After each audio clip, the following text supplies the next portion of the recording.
My brother and I have been close since we were kids. Even after we became adults, until he got married, we often spent our weekends together. Years passed since he got married. One day, when I assumed he was living happily, I received a shocking message from him.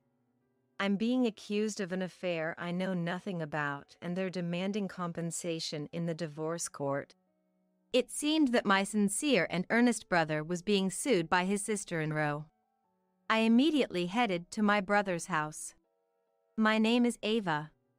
I'm a 31-year-old woman working as a lawyer. After graduating from law school, I became a lawyer and now work at a prominent firm. I always struggled with studies, so it wasn't an easy journey to get where I am today. Still, I became a lawyer and now live a busy but fulfilling life. Of course, every day is a day of learning, and I think it will always be. But I have a unique hobby. Gaming. I'm what you call a gamer, and when I have time, I play online games with my brother, also a gamer. Samuel, my brother who's 5 years older, supported me during my college admissions and bar exams. We're still very close. I was forming my career as a lawyer while enjoying games with Samuel. But since he got married last year, we played less frequently. One relaxed weekend at home, Samuel called. Hey, do you have a moment? I need some advice. It was unusual for reliable Samuel to ask for guidance. Though surprised, I listened closely. Lately, my wife's been acting strange. She's out often, and sometimes doesn't come home at night. I hope I'm just overthinking. Samuel began talking about his wife, Charlotte. He said she often wasn't home when he returned from work, and sometimes didn't come home at all without notice. I only met Charlotte at their wedding, so I don't know her well. But from our few meetings, she seemed friendly, so I was taken aback. It's not inherently wrong to stay out late or go out, but if it happens too often, it's concerning. If there are relationship issues or infidelity, something has to be done. That's why Samuel consulted me, being a lawyer, about potential solutions. However, from a legal perspective, you can't do anything without evidence. Moreover, involving a lawyer isn't the most peaceful solution, especially without any proof against his wife. Since I didn't have a clear picture of the situation, I decided not to intervene just yet. I totally get why you'd be anxious, I began, but without more details, it's hard to say. There's a chance she might just be out having fun. If you really want to know, our office is partnered with a detective agency. I can introduce you if you like. Right now, there was little I could do. However, if Samuel was truly concerned, I thought it might be best for him to look into it. So, I suggested he hires a detective. A detective, huh? Samuel mused. That's an option. I'm swamped with work, so I can't investigate it myself. I'll think it over. Samuel's response was non-committal. Regardless, I sent the detective agency's details to Samuel's computer. Let me know if you decide to hire them. I'll make the necessary arrangements from my end, I reassured. Thanks. Samuel replied with a sigh and ended the call. His demeanor was notably downcast. The situation seemed even graver than I initially thought. Days turned into weeks, and Samuel neither contacted the detective nor reached out to me. Was he too busy, or had things settled down with Charlotte? Eventually, I decided to check in with him. Samuel, how have you been? Any updates on the situation with Charlotte? It seems you haven't engaged the detective. I genuinely hoped Samuel's concerns were unfounded. However, from his tone, it was evident that things weren't great. It's not resolved, he admitted gloomily. I considered hiring the detective, but Charlotte manages our finances, my salary, everything. I can't afford the detective's fees." Samuel explained the situation in a somber tone. Despite feeling helpless, Charlotte's behavior hasn't changed, and it seems he's been living with anxiety for several months. "I get it. Hiring a detective can be pretty expensive." Samuel's allowance wouldn't nearly cover the investigation fees. Hearing Samuel's disheartened voice made me feel heavy-hearted as well. "All right, I'll help out. Let me see what I can do from here, so don't be too down, Samuel." I owed him big. I thought of this as an opportunity to repay a favor and told Samuel so. I wanted to alleviate Samuel's worries, even if just a little. I asked Samuel to wait for a bit and ended the call for the day.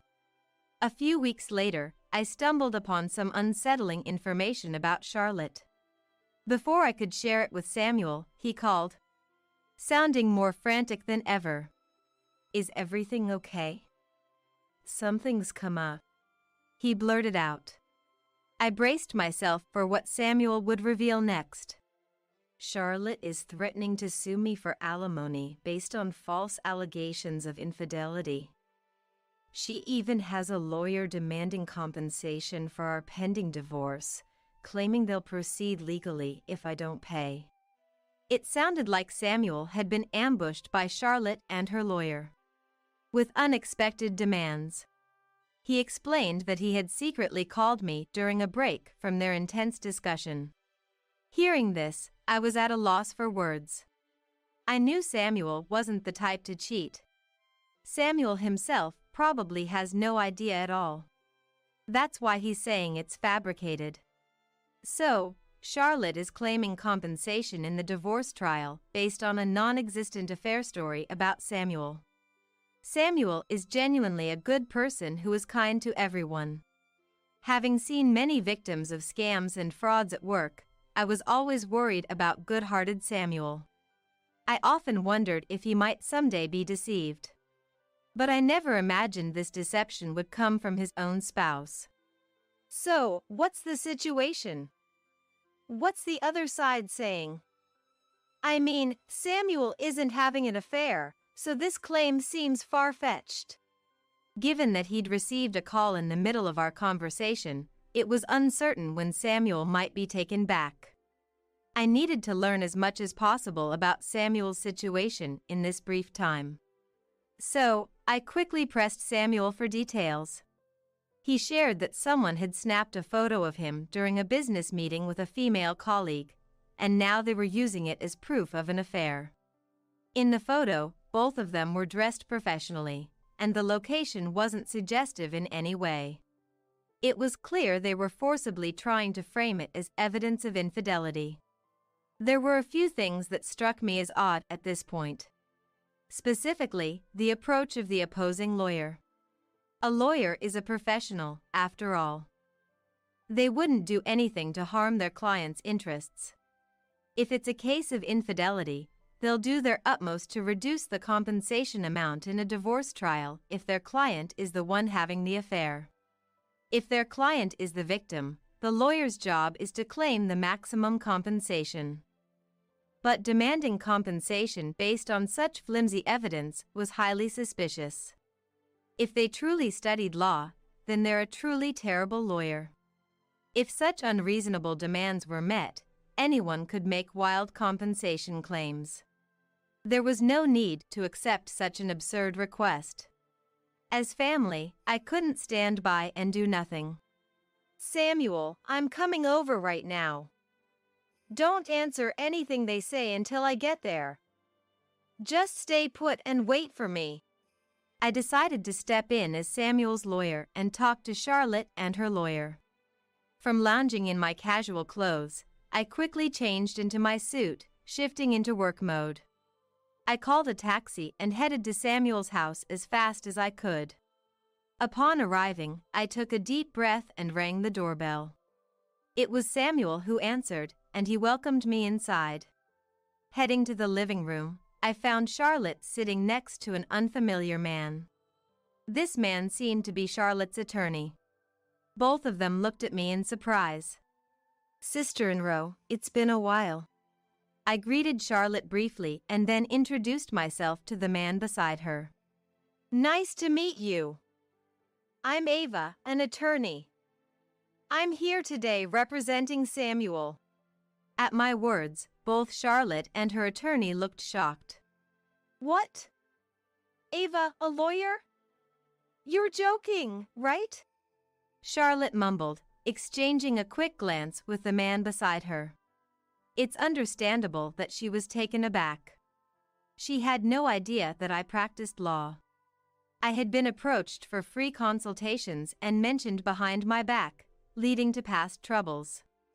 As a result, I seldom share my profession with anyone other than close friends and family. Of course, that includes relatives too. Samuel understood my sentiments, so he never mentioned my job to Charlotte. That's probably why she was so surprised to see me step in as a lawyer. Charlotte controlled Samuel's income. He wouldn't have the means to hire a lawyer under normal circumstances. Perhaps she thought Samuel would be defenseless and took this opportunity to make her claims. Silently seated were Charlotte and her attorney. As I was pondering the next move, Charlotte's supposed lawyer spoke up. I don't care if you're a lawyer or not. Your brother cheated. He should obviously pay compensation, right? Beside him, Charlotte nodded in agreement. Did they genuinely believe they could win compensation in a divorce case with that? What do you have as evidence of this alleged affair? While I could never believe any tales of Samuel's infidelity, the two kept insisting even after I arrived. Wondering if they had any additional evidence beyond what Samuel shared with me, I pressed the opposing lawyer. He was having dinner with another woman. That's solid proof. Let's say we'll let it slide for $50,000. You wouldn't want this getting out to family or his workplace, would you? The man's words could be construed as a threat. I almost chuckled. Demanding $50,000 based on such a flimsy accusation. Doesn't he realize how ridiculous he sounds? His bold claims only made me want to laugh more. By this point, my suspicions were nearly confirmed. That this attorney might just be a fake. Despite being a so-called attorney, he had employed what seemed like threats against Samuel, something that had caught my attention from the start. I initially thought he might just be a corrupt lawyer. But even with a genuine attorney like me present, he kept making statements no real lawyer would utter. Claiming $50,000 compensation based on a mere public meeting is absurd. Just being in a suit in broad daylight in a public place doesn't prove infidelity. To prove adultery, there needs to be direct evidence of actual misconduct. Any attorney would know this, it's a fundamental aspect of the law. If he doesn't even know this, something's off. I understand your concerns, I began, but we can't just agree to the payment. Sir, could you provide your attorney license number and your full name? If you could also provide the name of your firm, I'll get in touch to set up another meeting. I pressed the opposing lawyer for his credentials. As expected, he began to falter. I can't quite remember my license number right now. I must have forgotten. Please contact my wife for appointments. Forgetting one's own attorney license number? That's unimaginable for a real attorney. It's clear he's trying to deflect and quickly exit this situation. You can't say it, can you? Because you're not a real lawyer. I hit the nail on the head. I thought he would admit it now, but he defiantly countered. What are you talking about? That's absurd. I could sue you for defamation. If he could, I wished he would. I couldn't help but burst out laughing. If you're genuine, then tell me. A trustworthy attorney wouldn't hide their identity. And a real attorney wouldn't threaten to sue over such a minor issue. I replied with a smirk, leaving him speechless. The tables seemed to have turned. Both Charlotte and the imposter attorney looked defeated. Now, the ball was in my court. "Mr. Fake Attorney, aren't you actually Logan, sister-in-law former classmate? You work in sales, don't you?" Hearing this, the two of them looked up in shock. Samuel, who had been quietly watching the exchange beside me, looked at me in surprise. "You're not an attorney. You're Isael's affair partner." "It wasn't Samuel having the affair, it was you two, wasn't it? Am I right, Charlotte?" Everyone in the room was taken aback by my revelations. The sudden appearance of an attorney who knew everything must have been startling. I had been consulted by Samuel, and after learning he couldn't afford to investigate, I took matters into my own hands. I couldn't stand seeing Samuel so distressed. An investigation revealed Charlotte's affair. I had been informed of every detail about the man she was seeing, including his identity.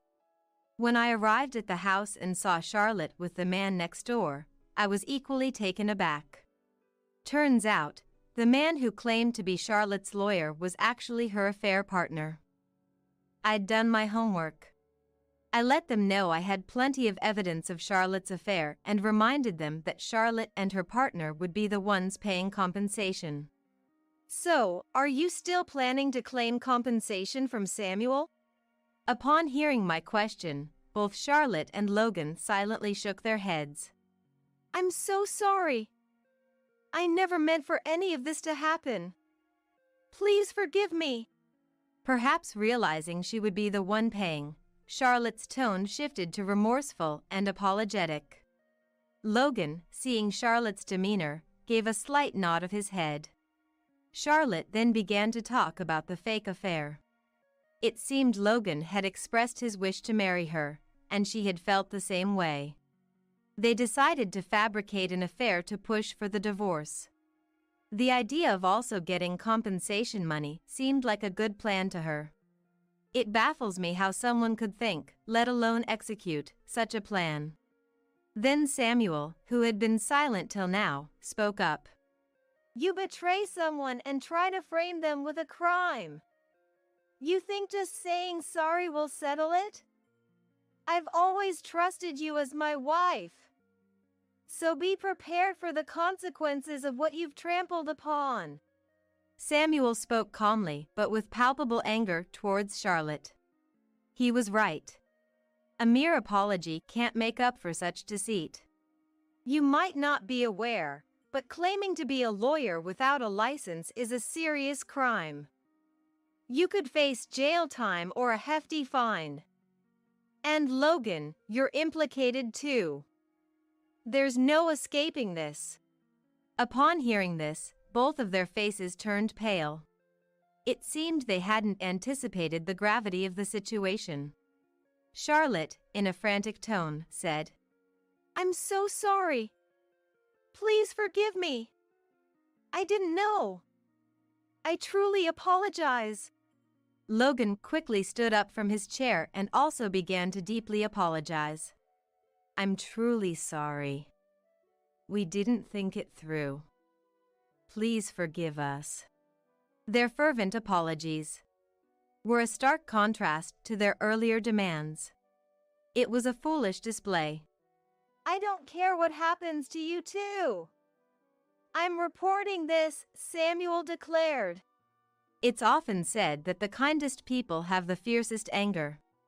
Samuel, without a second glance at the desperately apologizing duo, went on to make his report. "Wait, please.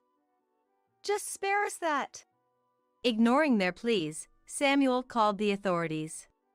In the end, both were arrested. They eventually faced prison time. In the end, Samuel and his wife divorced, and the compensation from the divorce settlement offset any other financial matters. They agreed to have no future interactions. Charlotte was left without any defense, reduced to just tears. They tried to benefit by deceiving others and falsely accusing them. It was indeed a case of facing the consequences of their own actions.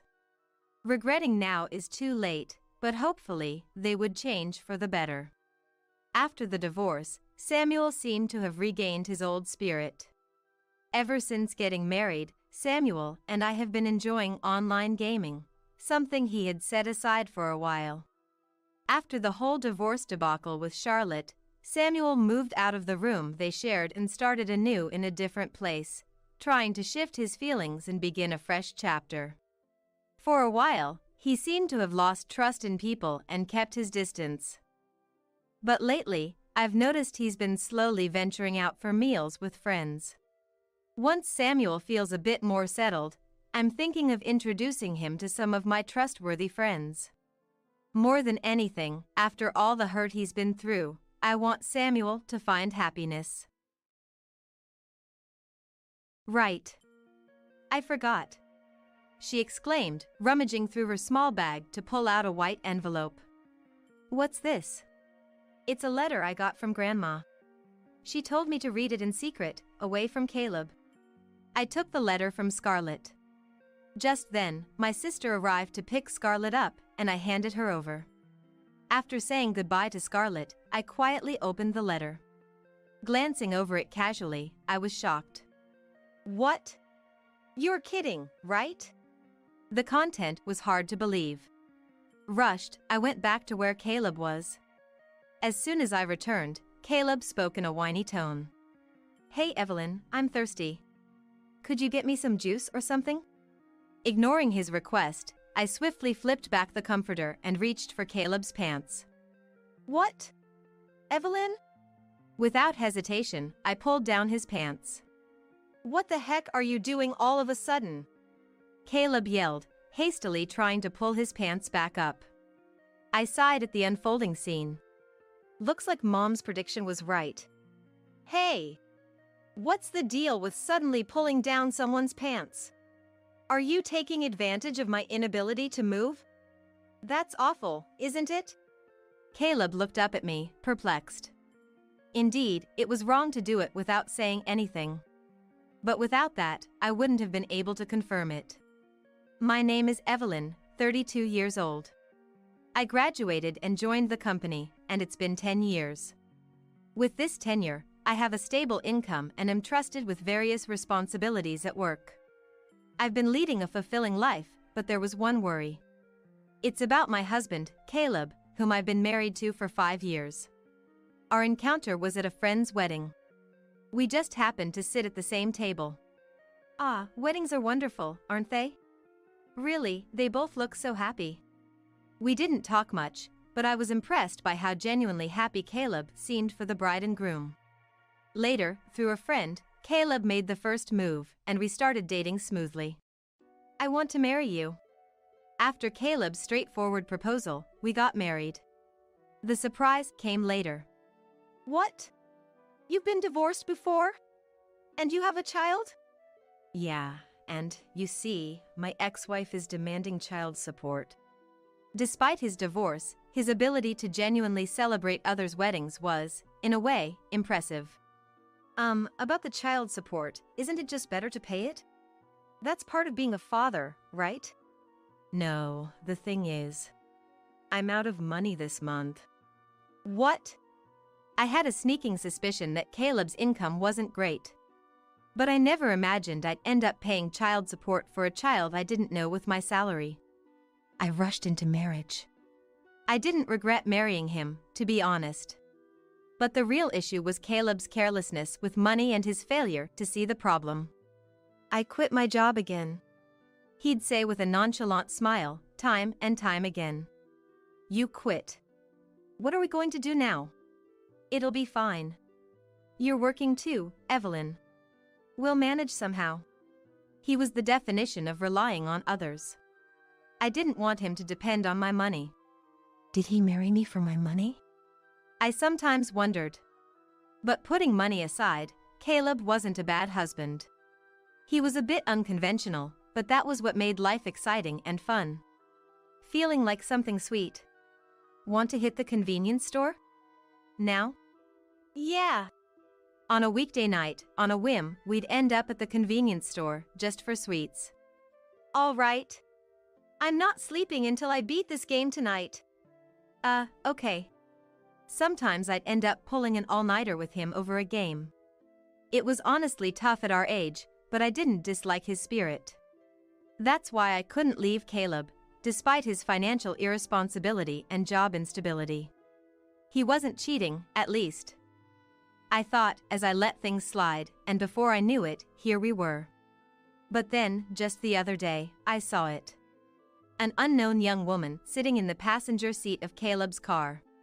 I, who had prided myself on believing he would never cheat, felt like I'd been hit over the head from behind. The shock of Caleb's potential infidelity amidst my complete trust. Should I confront him directly or act covertly? After much thought, I consulted my sister. Married with an 8-year-old daughter, she had an immediate answer. Obviously, you gather evidence quietly. She was adamant that there was no benefit in alerting him without solid proof. So, following her advice, I focused on gathering evidence. Eventually, it became clear that Caleb was frequently seeing a woman. Her name is Abigail. She was the daughter of the owner of a private clinic where Caleb was a client. They mostly met on Thursday afternoons, driving around in Caleb's car. And I managed to capture them entering a hotel together several times.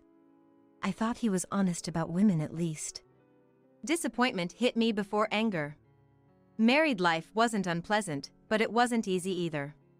In addition to the child support, I found out about his debt.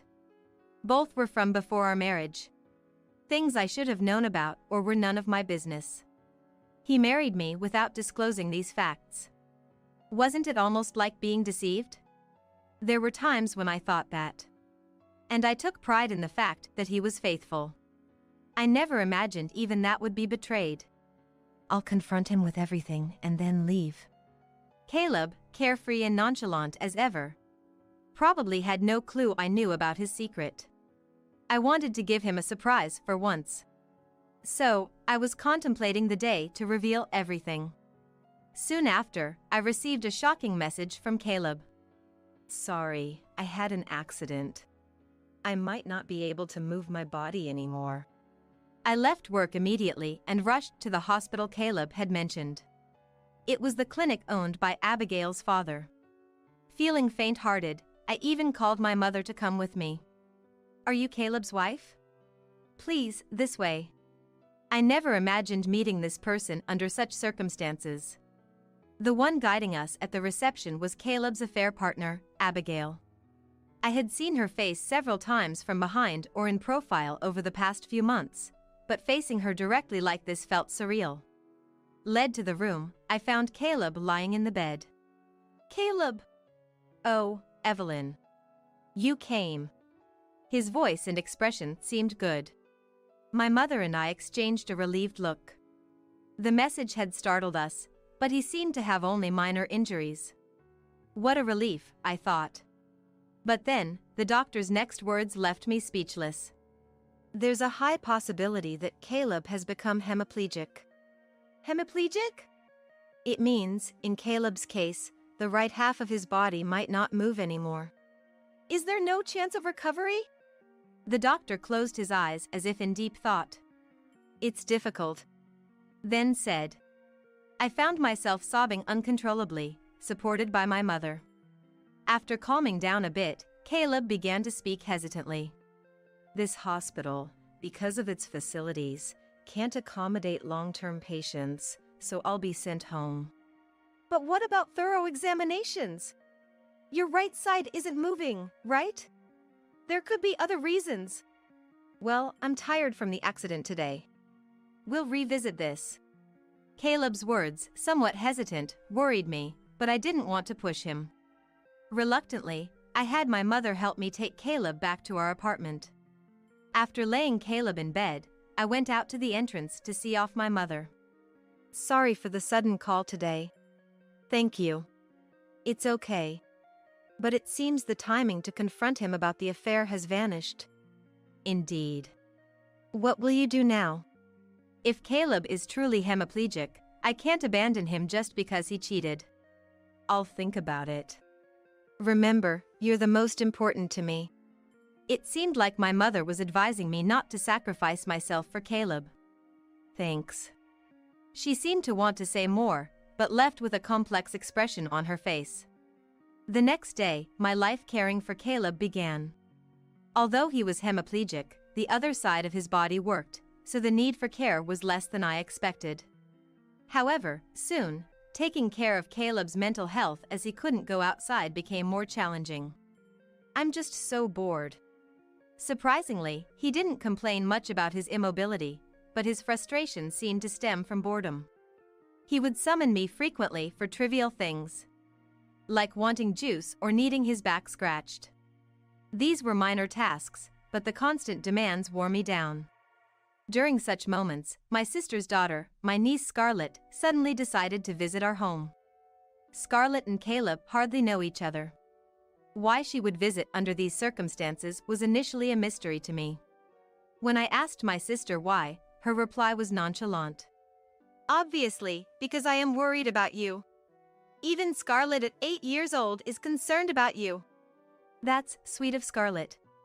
I'd join if I could, but I'm swamped with work, and it's all I can do to arrange transportation. Mom seems busy too, but at least with Scarlett around, Caleb won't be able to throw tantrums in front of a child. Her prediction was spot on. With Scarlett present, perhaps due to his male pride or just plain embarrassment, Caleb drastically reduced how often he called for me. This gave me a chance to chat with Scarlett about school life, the latest elementary school trends, and all sorts of girl talk. But why does enjoyable time always fly by so quickly? As evening approached, it was time for Scarlett to leave. My sister called to pick her up, and though it was hard to part, it was time to say goodbye to Scarlett. Okay, Scarlett. Your mother will be here soon, so let's wait outside. Okay. As we headed to the entrance, feeling the reluctance, Scarlett suddenly seemed to remember something. Right. I forgot. She rummaged through her small bag and pulled out a white envelope. What's this? It's a letter I got from Grandma. She told me to read it in secret, away from Caleb. From Mom? Thank you. I received the letter from Scarlett. Right then, my sister arrived to pick Scarlett up, so I handed her over. After seeing Scarlett off, I quietly looked inside the envelope. It wasn't mailed but delivered through Scarlett, which seemed overly cautious. What could it contain? I casually read through and was stunned. What? You're kidding, right? The content was too astonishing to believe immediately. But my mother wouldn't fabricate such a lie. If this is true, I need to verify it. I hurried back to Caleb. As soon as I returned, Caleb spoke in a coddling tone. Did Scarlett leave? Yes, my sister just picked her up. Got it. Hey Evelyn, I'm thirsty. Wake me up and get me some juice or something. Ignoring his request, I swiftly pulled back the comforter and reached for Caleb's pants. What? Evelyn? Without hesitation, I pulled his pants down. What are you doing all of a sudden? Caleb yelled, frantically trying to pull his pants back up. I sighed at the scene unfolding before me. It seems Mom was right. Hey! What's the deal with suddenly pulling down someone's pants? Are you taking advantage of my inability to move? That's awful, isn't it? Caleb looked up at me, bewildered. Indeed, doing it without saying anything was wrong. But I wouldn't have been able to confirm it otherwise. Hey! Are you listening? Caleb raised his voice again, seeing me silent and looking down. Seriously. This uncertainty about the future is unbearable. Maybe it's time to break up? I said his thoughts out loud, and Caleb looked at me in surprise. Oh, you seem almost happy about it? Your face is giving you away. Caleb, looking flustered, covered his mouth. Happy? No way. But maybe you're right. With this condition, I'll just be a burden. Maybe it's better we part ways. Caleb sighed heavily, exuding a sense of resignation. I don't mind, you know? I'll take care of you. We vowed at our wedding, remember? In sickness and in health. Eh? No, but... Besides, it's not all bad. We can still talk like before. And now, I won't have to fret over your affairs anymore. Eh? I smirked mischievously. Oh, me? An affair? His eyes darted around. His lie transparent. Don't worry. You may have been capable before, but now, you can't move by yourself. You won't be able to cheat anymore. Now you're all mine. Caleb let out a small yelp and turned pale. Evelyn, actually, I was planning to leave you. That's fine. Leave it to me. But I feel terrible about this. Don't feel guilty. We're a couple, after all. Despite my reassuring smile, Caleb trembled like a cornered deer. But just rest for now. I'll go prepare dinner. Caleb couldn't say anything more. I left the room. Certainly, I'd cornered Caleb. He'd surely take some action. I had believed Caleb was truly hemiplegic. It was the clinic of Abigail's father. I wanted to have it checked at a larger hospital, but Caleb resisted, so it never happened. Now I understand why he was so reluctant about hospitals and treatment. Immediately after leaving the room, I listened at the door. I'd left it slightly ajar, so Caleb wouldn't notice. I couldn't see inside, but I could hear everything Caleb did. Help! I'm in trouble. Soon, I heard him speaking to someone. He was on the phone. Speaking softly, perhaps wary of me. That's what she said. Before bringing up divorce, she insisted we won't separate. What should I do? Escape? Impossible. I'm too scared. She must know about you and me. She's unusually persistent about infidelity. She must know already. I heard it all. Now it was clear. Caleb was on the phone with his affair partner, Abigail. Please. Say it's a call from the hospital. Get me admitted somewhere else, any hospital. Otherwise, I don't know what Evelyn might do. As Caleb pleaded with the person on the phone, I knocked on the door. Caleb? Are you on the phone? May I come in? Oh. I'll hang up now. After waiting a moment, I entered to find Caleb looking paler than before, lying in bed. You look worse than before. Are you okay? Oh, I'm fine. Well, maybe not. Can you take me to the hospital? Of course, that sounds serious. I'll contact the hospital right away. Ah, thank you. He looked genuinely relieved. Thinking this was his ticket out. He's sorely mistaken. The real game is just beginning.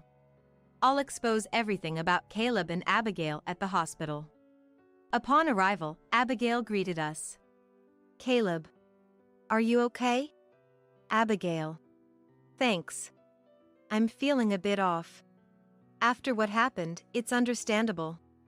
Abigail smiled knowingly and looked at Caleb tenderly. Can I rest for a bit? I might even need to be admitted. He's not even a doctor to be making such decisions. But Abigail nodded understandingly and led us to a private room. We don't usually do admissions, but my father will come to check on you when he's available. Please wait here until then. About half an hour later, Abigail returned with a doctor. I had met him before. He's the clinic's director, Abigail's father. You're feeling unwell? Yes. Their exchange of glances was awkward. As Abigail's father raised his stethoscope to his ears, I raised my hand. Let's cut the act, shall we? What? Caleb, Abigail, and her father. All froze, except for me. Evelyn, what are you suddenly saying?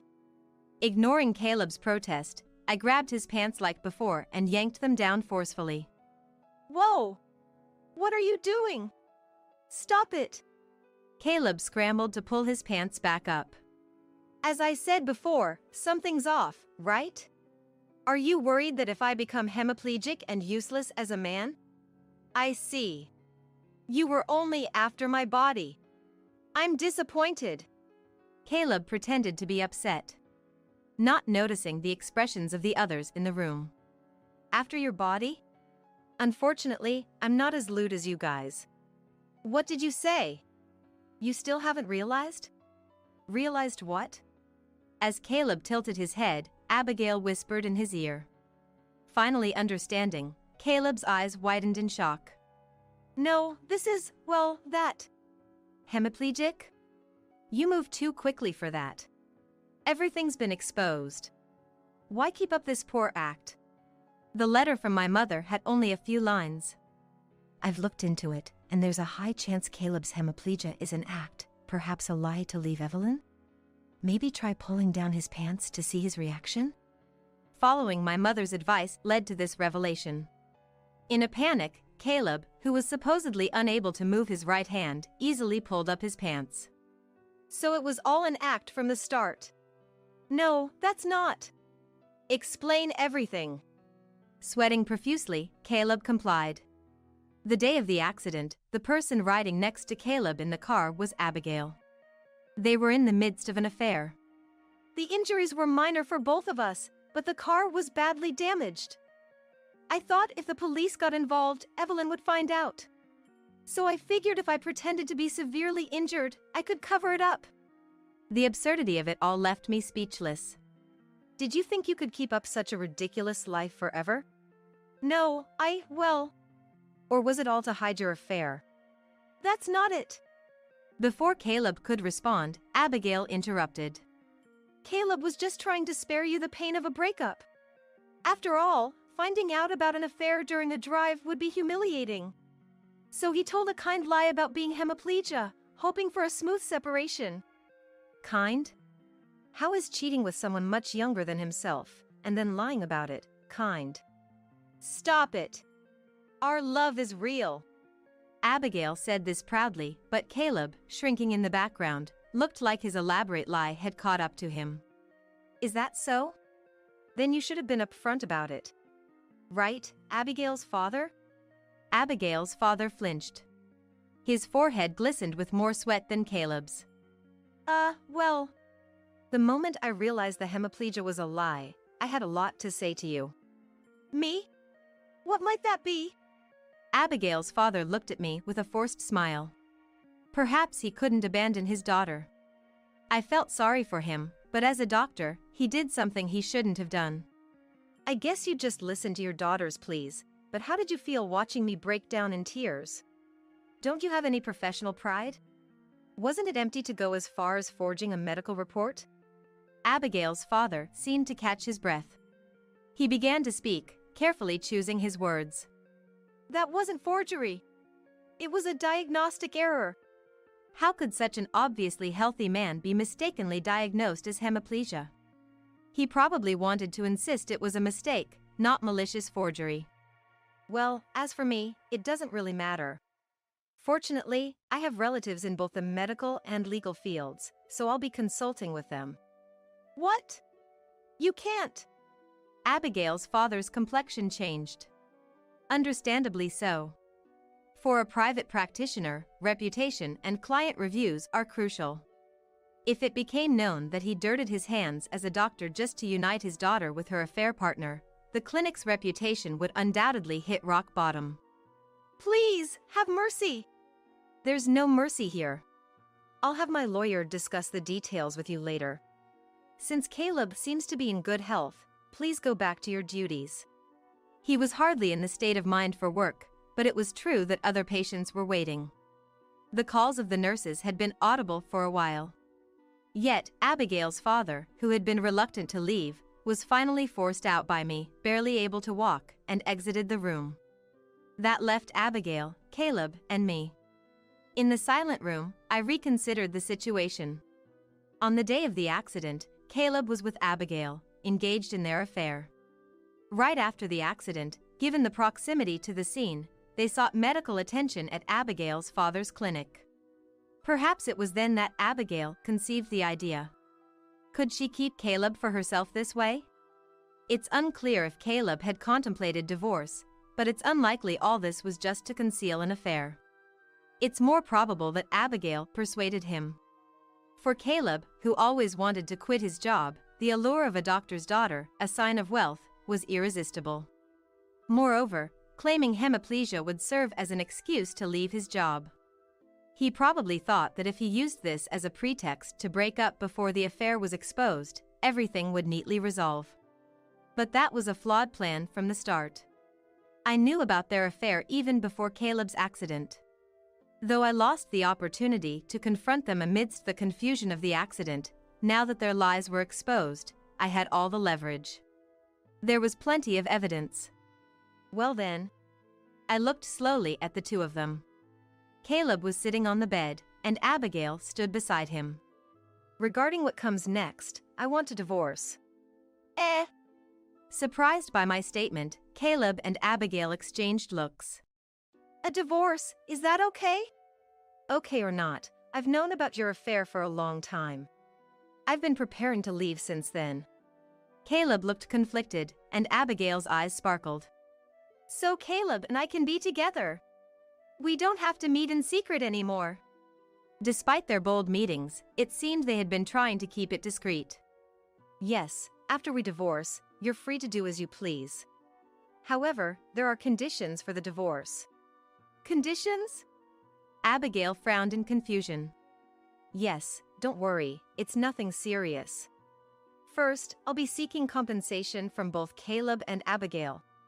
Additionally, there will be no division of assets. I'll be keeping all the savings. That's all.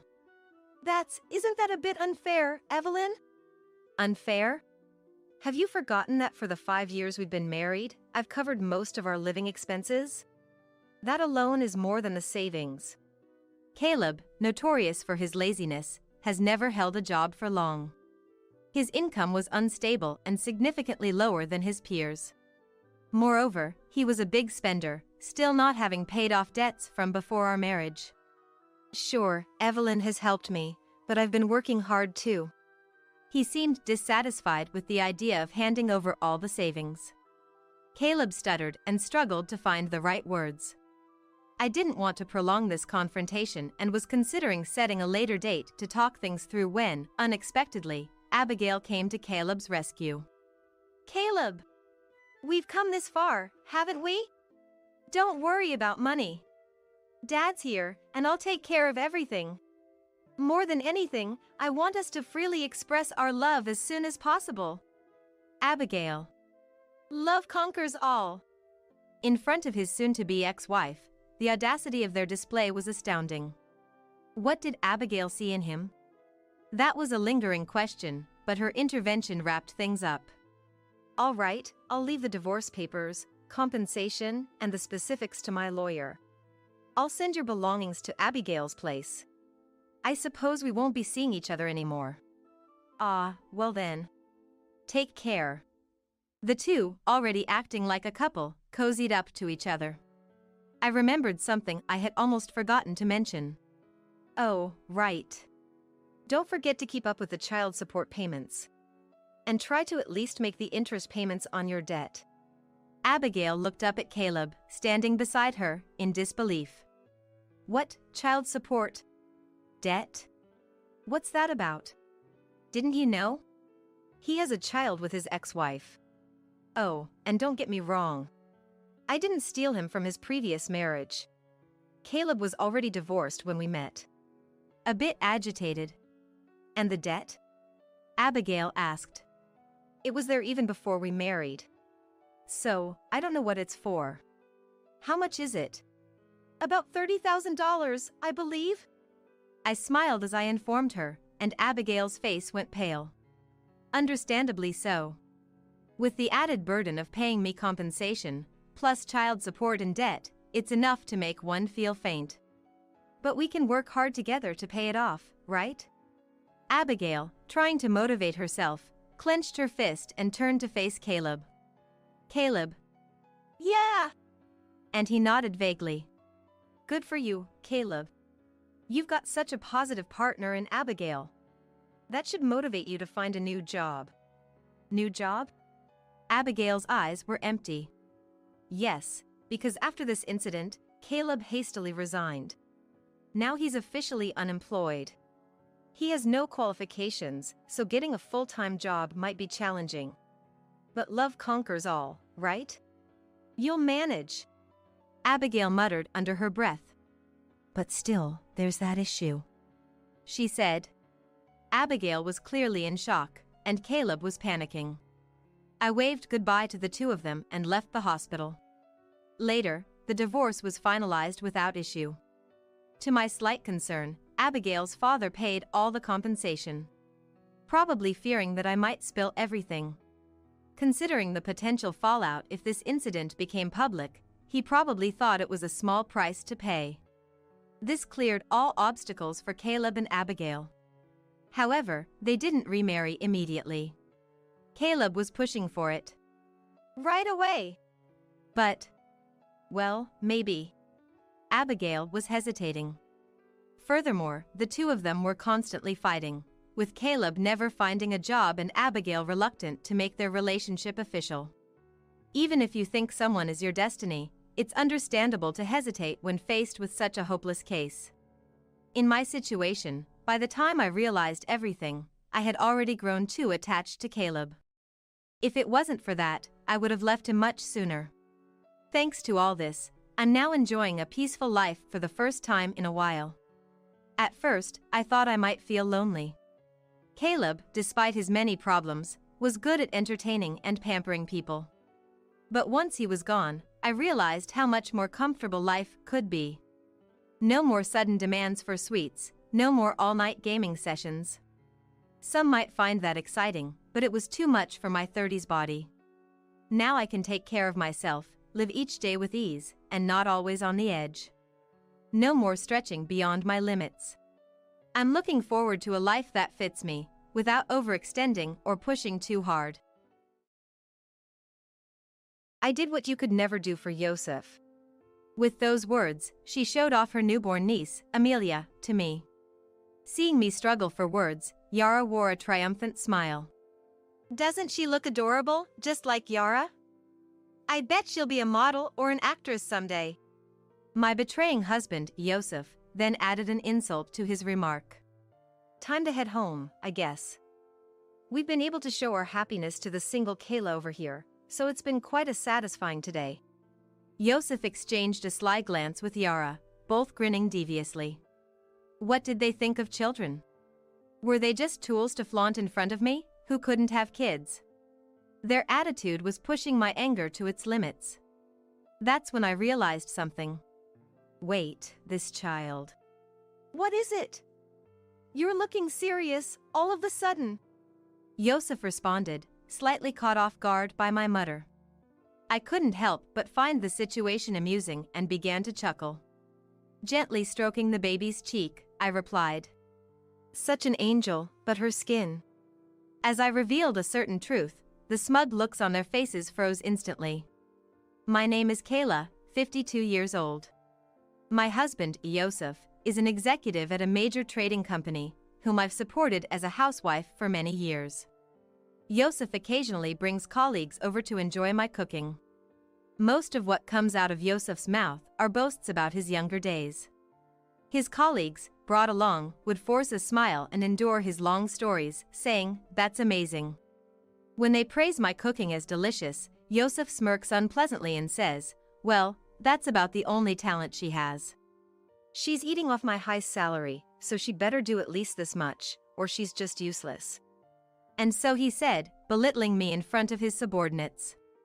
I'd be lying if I said it didn't bother me, but I always reminded myself that I wasn't in a position to argue.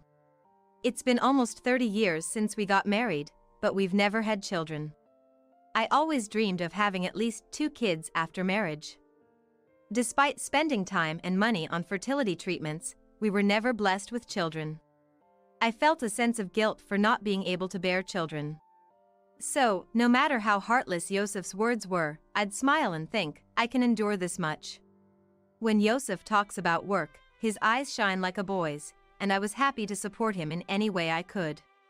After all, I'm in love with Yosef. Apart from cooking, I had another talent. It was sewing, a hobby since my student days. I started making hand-sewn dolls, imitating my mother. They became quite popular among my friends. I used this skill to help with the household finances, making stuffed animals and charms. It might not be much compared to my husband's high salary. But I kept continuing with this small side job, hoping to at least treat Yosef to some nice meals. Our apartment becomes a weekend retreat for my niece Yara. Yara, my sister Megan's daughter, works in admin at a small trading company. She had a reason for her frequent visits. And that was to support a budding idol group. Did you see Trevor on TV the other day? He looked so cool. Yara arrived, fanning herself with a paper fan bearing a young man's face. Trevor, the man on the fan, is the leader of that idol group. They perform regularly at a club near our apartment every weekend, which is why Yara often stays over. Yara, your collection seems to have grown again, hasn't it? Each time Yara visited, her belongings in our room increased. I mean, come on. When new merchandise comes out, I just have to have it. Plus, Trevor is the most popular, so it sells out right away. I couldn't help but smile wryly at my niece's excitement before a performance. I understand the joy of buying your favorite idol's merchandise. I used to collect records of my favorite singers. But I wondered why she felt the need to bring all her new purchases to our house. Isn't it hard to carry all that around? It's fine. I'll just store my stuff here. Yara nonchalantly placed her bags in the corner of our bedroom. It's just me and my husband, so we don't have much space, you know. Ah, come on. It's fine. Uncle just comes home to sleep, right? Resigned, I had no choice but to accept my niece's whims. Oh, and I almost forgot. Mom made me bring this. With that, Yara pulled out a set of premium tea from her bag. My sister Megan and her husband occasionally sent gifts, and always made sure Yara brought something with her whenever she stayed over. Oh my, they didn't need to. After graduating high school, Megan worked far away until she was 30, then took over the family's variety store and married Kevin, an employee there. Since a large shopping center opened nearby, their business has suffered. So I always told her there's no need for such gifts. I'm sorry Yara's been such a bother. Megan would apologize over the phone, sounding guilty. However, Yara herself has become hard to ignore lately. She began entering our house even when we weren't home. It turns out Yosef has given her a spare key. She's here every week, might as well have one. Yosef had a soft spot for her. Uncle, you're the best. Yara would hug Yosef's arm, and he'd smile proudly. All right then. At first, I tried to be accommodating. But, 3 months later, a cash-filled envelope I kept in my bedroom drawer was missing. When I asked Yara, she nonchalantly replied, "Sorry, Aunt Kayla. I borrowed it. I really wanted Trevor's new merchandise." She looked at me with pleading eyes, but Yara has a job. She should be making enough to get by. Wouldn't buying it with your own money bring you more joy? Of course, I want to. But my salary isn't enough. Her casual words weighed on me. How much is she spending on this obsession? But it wasn't just about money. I noticed my skincare products were running out unusually fast. Since Yosef never used them, it had to be Yara. Confronted, she admitted it without hesitation. Sorry, Aunt Kayla. I just thought I'd use them since they were there. What did she mean since they were there? That cream was expensive. I frowned, and Yara pretended to shiver and rub her arms. Aunt Kayla, you're scary. Then Yosef would join in and laugh beside Yara. Come on, it's not a big deal. Don't laugh, you should be scolding her. Don't get mad. You look older when you frown like that. Yosef, usually not much of a joker, becomes chatty around Yara. I found particularly displeasing. Anyway, I don't want you using our things without permission. You have a job, so buy your own stuff. If you continue using mine, I won't let you stay over again. I'll make sure your mom knows that too. When I lectured Yara, Yosef turned red and shouted. Enough already. The things you use aren't even earned by you, are they? I'm the one who's worked for all of it. I'm not living in luxury. I've been cutting corners, managing with what we have. I'm not splurging on hobbies like Yara. It's my money, I earned it. If I say Yara can use it, then she can use it however she wants. Yosef's yelling made me want to cry. True, most of our income was from Yosef's work, so I couldn't argue further. Feeling abandoned with Yosef not on my side, I almost called Megan but stopped and put my phone away. Megan and her husband must be preoccupied with their struggling store. Complaining about my husband would just cause them unnecessary worry. Marital issues should be resolved between us. Days passed as I kept my concerns to myself. It was one cold Sunday morning during winter. A friend from my student days invited me out, so I decided to wear a fur coat I had never worn since purchase. I told Yosef about it beforehand. I plan to be back by evening, but if I'm late, could you start dinner? Just reheat yesterday's leftovers in the microwave. Don't worry about me. Take your time and enjoy yourself, he said, so smiling as he saw me off. Yosef, who usually belittles me in front of his subordinates, was kind and considerate when it was just us. I felt genuinely happy to be married to him. But as I arrived at the station, my friend called to cancel. Sorry. My husband's thrown out his back and can't move. I hate to do this, but can we reschedule? That's okay. Next time, you're treating me to fancy French cuisine. After jokingly dismissing my friend's repeated apologies over the phone, I wondered what to do, trying to come up with a plan for the day, but nothing particular came to mind. There's nothing else to do, I guess I'll go back home to Yosef. I stopped at the supermarket to pick up ingredients for lunch, thinking of making a warm stew for Yosef. As I opened the door, I was hit by a wave of heat and a scent of strong perfume. I noticed Yara's coat, a common sight on weekends. Yara, are you here? No answer. No one was in the living room. Strange, where could they be? I could sense someone was home, so they hadn't gone out. I stored the groceries and decided to look around the apartment. I could hear Yosef snoring from the bedroom. Was he taking a nap this early? I didn't understand much about Yosef's job, but being an executive must be tough during the week.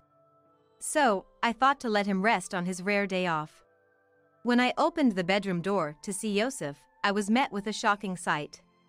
On our bed, usually shared by Yosef and me, lay Yosef and Yara, both naked and asleep. They were unaware of my return, lost in deep slumber. Yosef. I called out in a faint voice. More than anger, I felt a profound disappointment in my husband. After calling a few times, Yosef finally opened his heavy eyelids. Kayla? You're back early. He seemed groggy and closed his eyes again. Yara, I'm home. Yara, stretching and slowly sitting up, noticed me and shook Yosef to wake him up. Uncle, wake up. We got caught. She spoke with a mischievous grin, like a child found while playing hide and seek. Yosef sat up lazily, sighing, "So, we're caught, huh?" and yawned nonchalantly. What's the meaning of this? Confronted with this betrayal, I even forgot to express my anger. Well, as you see, we're involved, that's all. Both of you, get dressed right now. Surprisingly calm, I instructed the two. 2 hours later, my husband's parents and Megan's family arrived at my request. Sorry, Megan, Kevin, to bother you at this busy time. Don't worry about us. This is a serious matter. Megan comforted me, casting a cold glare at Yosef and Yara. What is the meaning of this? Explain yourself. She scolded at Yara, who only sighed and avoided eye contact. And to my surprise, she was checking the latest idol group updates on her phone. This is not the time for that. Megan scolded, snatching the phone away. Yara just clicked her tongue. Kayla, I'm so sorry for what our foolish son has done. Emily, my mother-in-law, tearfully apologized.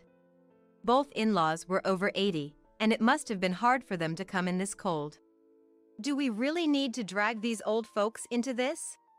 Yosef complained. John, my father-in-law, slammed the table. Do you have no sense of responsibility? Yosef, after such a terrible betrayal to Kayla. You're unbelievable, Emily said in dismay. Yosef, how could this happen? Can you give me a satisfying explanation? No need to explain. Any man would prefer a young and cute girl like Yara over an old lady like her, right? As a man, I'm ashamed of you, John shouted at Yosef, who showed no remorse, his face turning red with anger. Yara is no better. How could you hurt Kayla, who's always been so kind to you? Where did we go wrong? Kevin, usually quiet, sighed in dismay. It wasn't Aunt Kayla who took care of me, it was Uncle Yosef. He buys me whatever I want. He even lets me use all the cosmetics and bags in this house. So different from Aunt Kayla, who's so petty. Yara, apologize to Kayla. No way. Why should I apologize to her? I don't need an apology. Even if you did, it wouldn't repair my relationship with Yosef. I spoke calmly.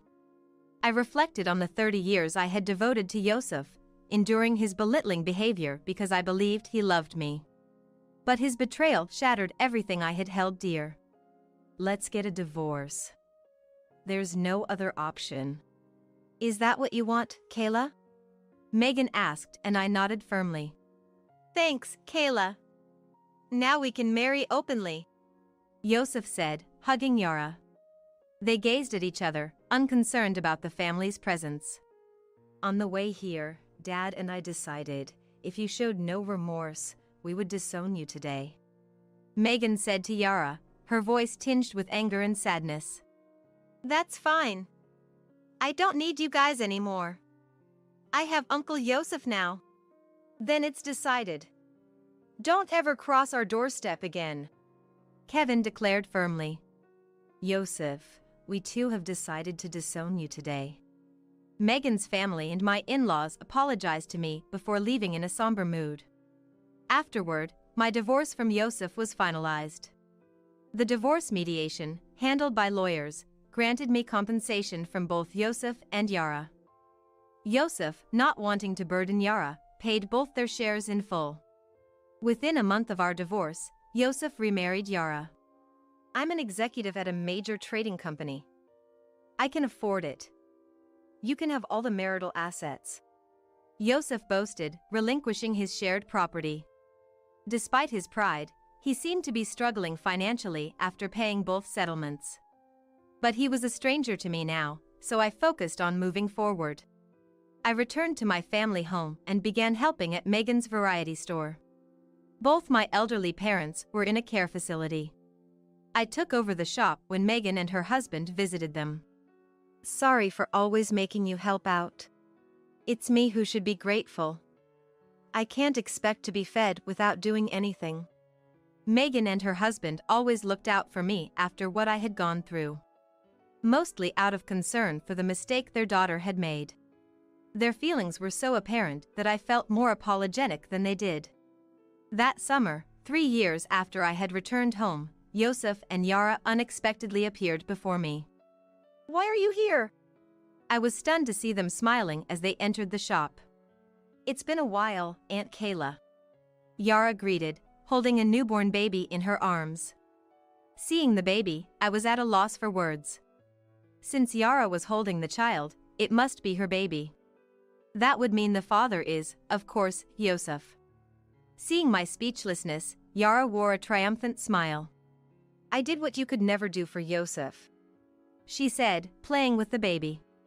She now called Yosef by his name, not uncle anymore. That reality shook me deeply. Then Megan and her husband returned. What are you doing here after all this time? Is that how you greet your daughter who's just returned home after 3 years? Yara retorted, showing off the baby. Look, Mom. Our child, Amelia. She's your first grandchild. Indeed. Congratulations. Megan replied emotionlessly, avoiding her daughter's gaze. Yara turned to me, smiling. I came to announce the birth of my daughter. Celebrate with us, Aunt Kayla.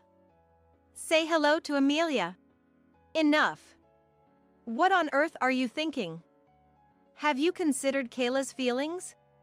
Kevin raised his voice, uncharacteristically angry. Doesn't she look adorable, just like Yara? I bet she'll be a model or an actress someday. Yosef said lazily. Megan, unable to bear it, grabbed a broom to chase them away. Leave now. This isn't your place. You're disrupting our business, so go away. Time to leave. We've boasted enough happiness to the lonely, single Kayla. It's a quite satisfying day today, Yosef said, exchanging a conniving smile with Yara. What did they think of children? Using a child as a tool to flaunt and bask in their superiority? As I sadly watched the baby in Yara's arms, I realized something. Wait, this child. What is it? You're looking serious, all of a sudden. Yosef asked, puzzled. I suddenly found the situation amusing and started to chuckle. What's with the sudden laughter? Something wrong? Looks like Aunt Kayla's gone crazy from the shock. Gently stroking the baby's cheek, I replied. Like an angel, but her skin. Her skin? What about it? It looks so healthy. A beautiful tan, unlike Yosef's fair skin. Indeed, the baby's skin was a stark contrast to Yosef's paleness. What's wrong with that? None of my family or relatives have such tan skin. Is that strange? There are people in the world with tan skin. Oh, Yara once mentioned her great-grandfather was tan. That's genetics, right? Yosef said, acting knowledgeable.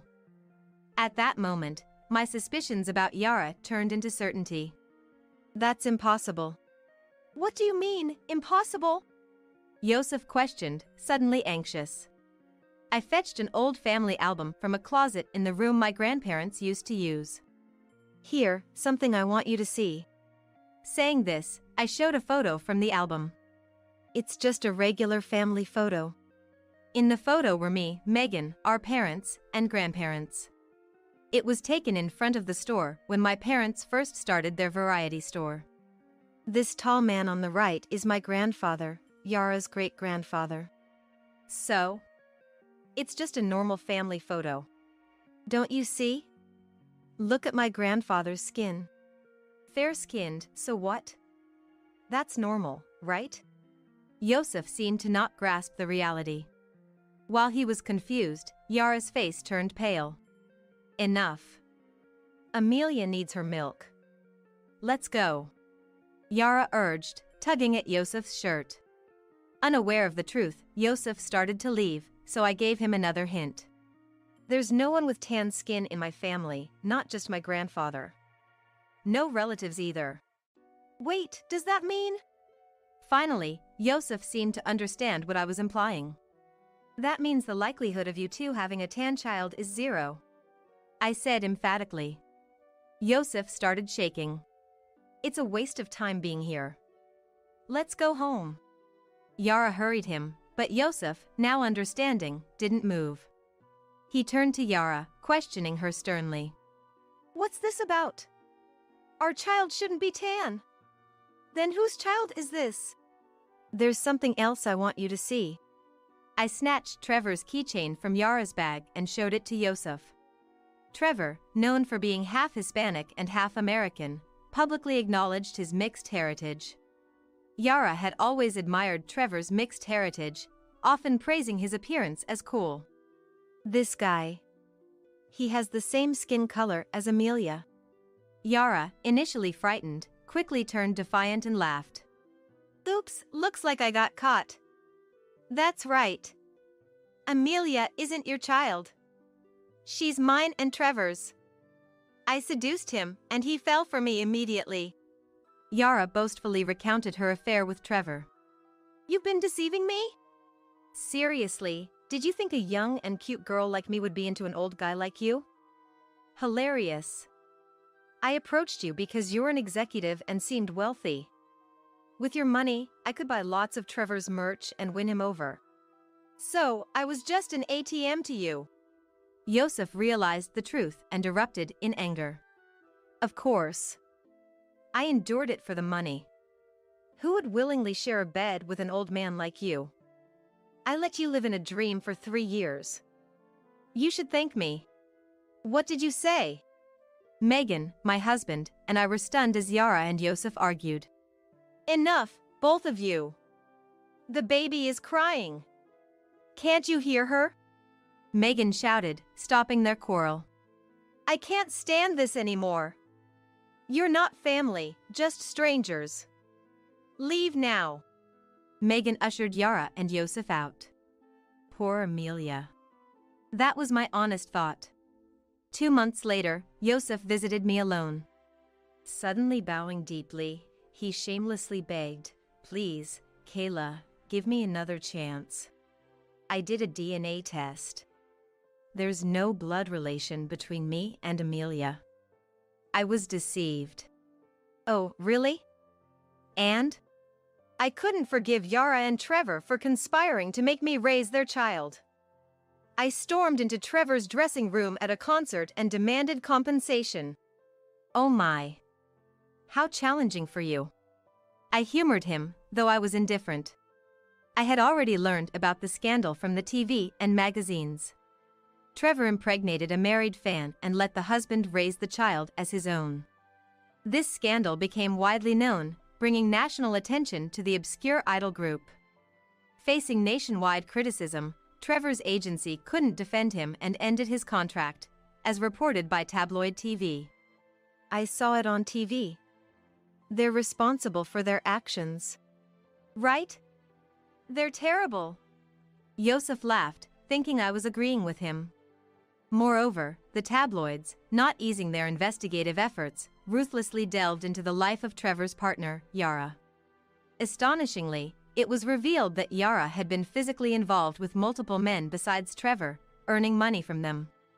Apparently, her goal was to financially support Trevor. You see? I'm just another victim deceived by them. So please, let's start over again. I decline. As Yosef tearfully begged, I replied emotionlessly. I called Kevin from the back of the store to escort Yosef out. If you keep bothering Kayla, we'll call the police. Kevin's firm warning sent Yosef away, dejected. A month passed. Though the media frenzy had subsided, reports about Trevor and Yara continued. Trevor, ousted from the group, was reportedly exploiting Yara for money. Yara started working at a nightclub to make ends meet. Raising a child was proving difficult for Yara and her strained finances. In the end, feeling sorry for Amelia, Megan and her husband decided to take her in and raise her. There's been a lot, but she's still our granddaughter. That's right. The child is innocent. The couple cared for Amelia while managing their store. As for me, I left home to fulfill my dream of opening a sewing class. I couldn't just keep relying on Megan and her husband forever. Megan told me I could stay as long as I wanted, but when I mentioned that I had things I wanted to do, she happily encouraged me to pursue them. Amelia's first birthday was approaching. What should I gift her? Partially to see Amelia and partially to visit Megan and her husband, I still occasionally stop by the family store. But Catherine has her own room. It's been 6 months since I started living with Catherine, my step-granddaughter. I often saw Catherine doing her homework in the bathroom. Feeling a distance between us, our daily conversations were scarce, and I spent many days troubled. Even asking daughter-in-law Ava, I was curtly told it's because the bathroom helps her concentrate, leaving me puzzled. With my son, Taylor, and the others frequently abroad for work, they were hardly ever home. It's practically just Catherine and me living together. Wanting to get closer to Catherine, I started off with safe conversations. Is school fun? It's okay. Which class do you like best? They're all the same. Her monotone responses left me at a loss for what to ask next. It was unusual for conversation to falter to this extent, even considering her shy nature. Just as I began to feel anxious about our lack of closeness, Taylor and the others were away on what seemed like their umpteenth business trip of the year. It was as if she was waiting for us to be alone. Catherine looked me in the eyes, almost pleadingly, and began to speak. "Grandma, can I talk to you for a sec?" What's wrong? Actually. Catherine, suggesting it's faster to show than tell, took my hand and led me to Ava's room. Upon entering, she opened one of the many piled-up cardboard boxes to show me something. This winter was feeling particularly cold. On my way home from shopping, carrying bags, I walked slowly, shivering from the cold. Perhaps it's because it's nearly Christmas, but the streets are busier and filled with smiling faces. I feel lonely. This year, at 64, I, Harper, recently lost my beloved husband Martin in an accident, feeling an overwhelming loneliness. Until last year, I enjoyed Christmas with Martin, laughing like everyone passing by, but now I'm alone. Even though I didn't buy much, the bags felt unusually heavy, and I hurried home. I'm home. Oh yeah, I forgot. There's no one here. My words disappeared into the air. Mechanically, I stored the groceries I had bought. Suddenly, I realized that I hadn't cooked much since Martin's passing. Maybe I'll make beef stew today. Muttering to myself, the house phone rang. I rushed to pick it up. Hello? Hey, it's Taylor. The caller was my only son, Taylor. Your dad's funeral is over. Of course, I had informed Taylor about Martin's passing, but he had said he couldn't make it due to work. I was going to come home, but the weather turned bad, and my flight got canceled. Sensing an excuse, I intuitively felt Taylor had something to consult. So, what's up today? Can I come back home? The idea of Taylor returning home after becoming an adult surprised me a bit. Feeling more secure with my son than living alone, I was about to express my consent when Taylor surprised me further. Actually, I got married while on a business trip. What? Taking a deep breath, Taylor quickly spilled the beans. The thing is, she has a kid. Still in elementary school and needs constant attention, but since my wife is busy with work and often abroad, I was wondering if you could help us out. I've always loved children, so despite the surprise, the news of having a granddaughter made me genuinely happy. My wife's name is Ava, and the child is Catherine. Ava's in sales, always bustling about abroad. To me, a housewife, a woman in sales and traveling the world seemed quite impressive. What's Catherine like? She's in the 2nd grade, very serious and a good kid. So, when will you move in? Really? You're okay with it? Taylor sounded surprised, as if my approval was unexpected. Of course. I'd be happy if it becomes livelier. Thanks, that really helps. Though Taylor hastily hung up, I felt relieved knowing I wouldn't have to feel lonely from next month. As I busied myself with cleaning the house and buying what was needed, time flew by, and before I knew it, the day Taylor and his family were supposed to return was upon us. I tried calling Taylor to ask various things about preparing a room for my granddaughter, but couldn't reach him. Since that call from Taylor, there had been no contact at all. Despite feeling anxious, the day they were said to arrive finally came. Not knowing what time they would come back, I felt restless all day. Just as I had finished tidying up every corner of the house, the doorbell rang. At the door, Taylor and his family were lined up. Welcome. As I opened the door, I locked eyes with Taylor, who awkwardly scratched his cheek. I was worried because you wouldn't answer my calls, no matter how many times I tried. Sorry, I've been busy. From now on, since we'll be living together, it's important to keep in touch even if you're busy. Got it. With that, Taylor turned towards the beautiful woman and the quiet child standing next to him. Let me introduce them. This is my wife Ava and my daughter Catherine. Nice to meet both of you. I've been looking forward to living together. Nice to meet you. Thanks for having us. Ava, stunning enough to catch even a woman's eye, spoke with a voice as clear as a news reporter. Nice to meet you, Harper. I look forward to getting to know you. Ava seemed lively, a contrast to Catherine, who was quiet. However, she greeted me properly, a serious child just as Taylor had described. Just call me Grandma. After showing them their rooms, a moving truck arrived shortly after. As the movers unloaded box after box, most were taken into Ava's room. I offered to help with the overwhelming amount of boxes, but was declined because they felt bad for moving in without contacting me. I decided it was best not to intrude too much on their privacy. After all the boxes were moved, the movers left. Taylor, now a bit settled, spoke solemnly to a photo of his father. It all happened so suddenly. Dad. I heard a truck ran a red light and was about to hit a child. He died trying to save the kid. Sounds like Dad. Yes, and the child was saved. The parents were very grateful. As a father, I need to take good care of Catherine too.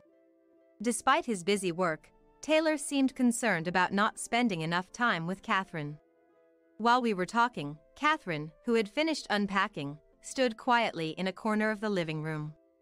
Taylor then left to finish unpacking. Catherine, are you hungry? No, I'm fine. Catherine's mature response made me think she was shy. How about having some tea with me, Catherine? Thank you. It might take some time to get closer to Catherine. As I prepared the tea, I tried to find a way to bond. What do you like, Catherine? Nothing in particular. Any food you like, anything at all? Nothing. I was taken aback by Catherine's reluctance to engage in a conversation. Just as I was struggling to find a topic, Taylor, who seemed to have finished unpacking quickly, returned to the living room. Since I'm always abroad, I don't have much stuff, so it was quick. Laughing, Taylor's words made me imagine how busy his life must have been. Good work. I'm about to start dinner, but does anyone have any dietary restrictions? We can eat anything. At Taylor's words, Catherine also silently nodded. Understood. I decided to make beef stew for dinner. And as it simmered, Ava walked into the living room. It smells wonderful. Thank you. I just finished making beef stew. I've been traveling so much, I'm really happy to have a homemade meal for a change. It must be tough for you, Ava. Yes, the company is on the verge of bankruptcy due to a failed business venture. The salary is low, so I'm traveling to various places for work. Hearing about the difficult situation Ava was in, my heart ached, and I decided to support her as much as I could.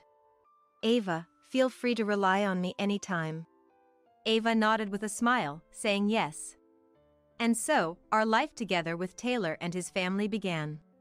However, Ava and Taylor were away from home more than I expected, and I couldn't help but think Catherine must feel quite lonely in this situation.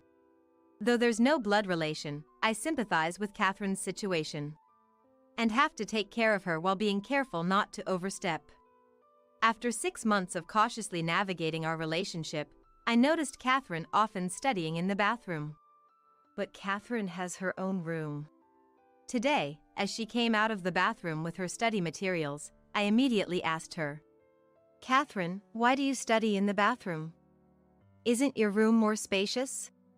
But she didn't answer, just hung her head in silence. You can tell me anything, you know? I said gently, looking into her eyes, but Catherine just clenched her mouth shut and shook her head. Let me know when you're ready to talk.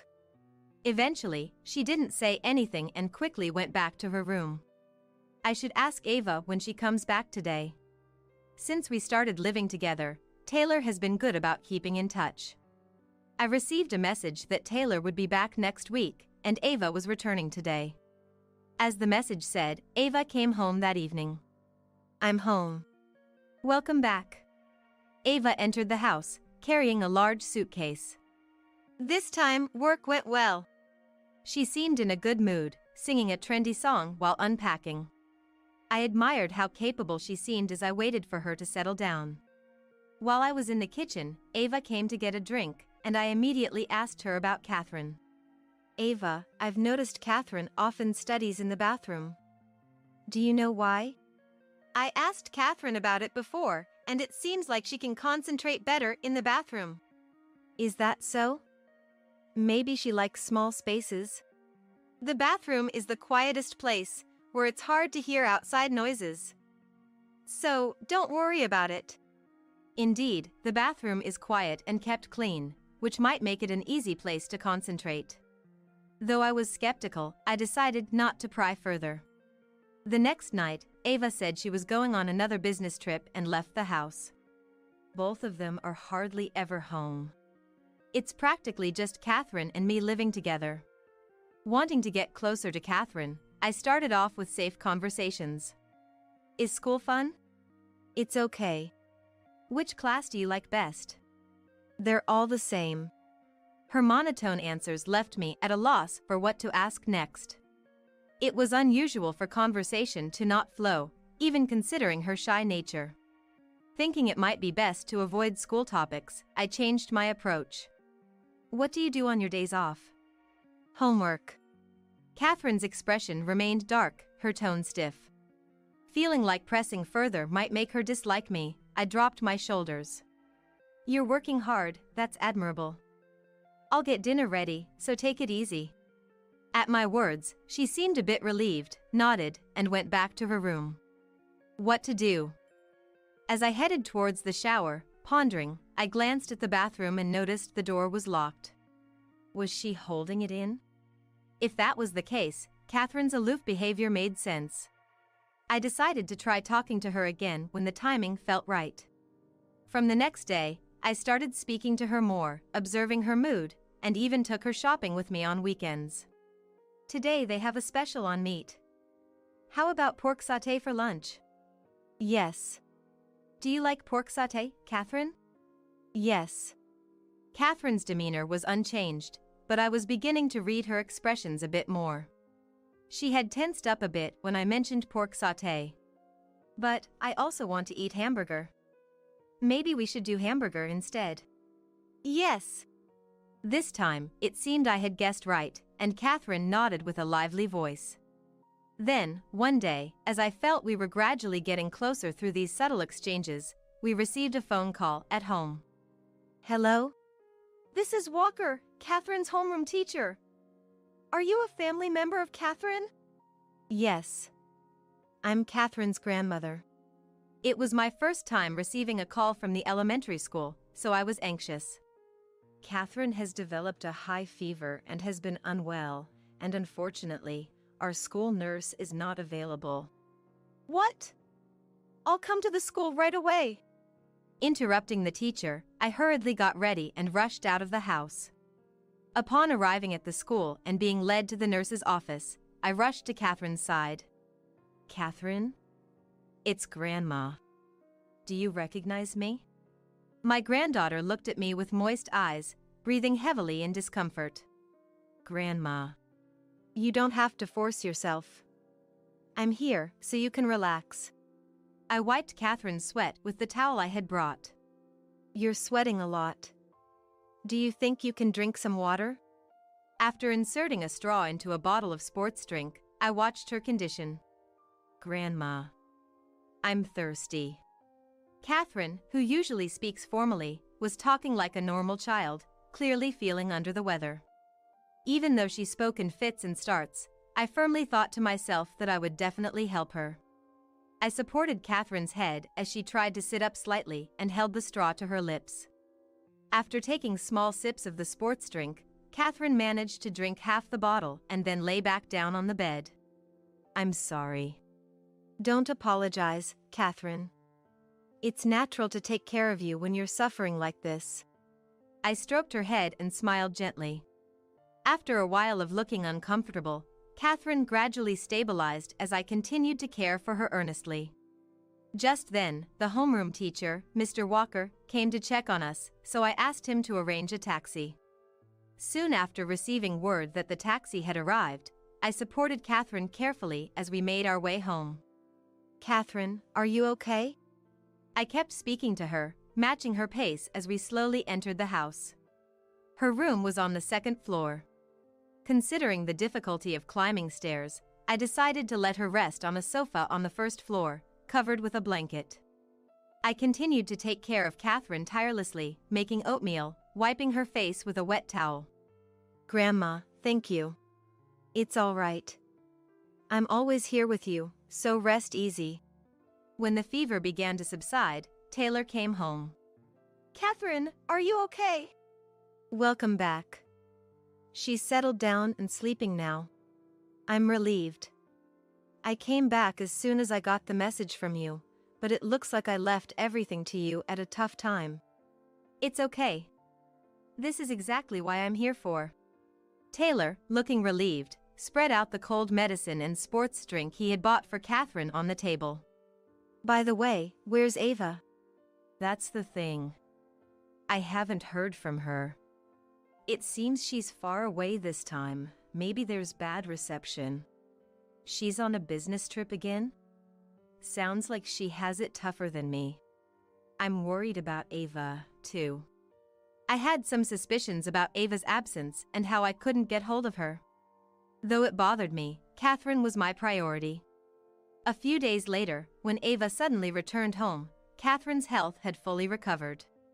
Unlike the deepening bond between Catherine and me, Ava showed no signs of concern for Catherine. Ava, I want to talk to you about Catherine. I'm sorry. I was suddenly called into work. Can we talk another time? I'm worried about Catherine.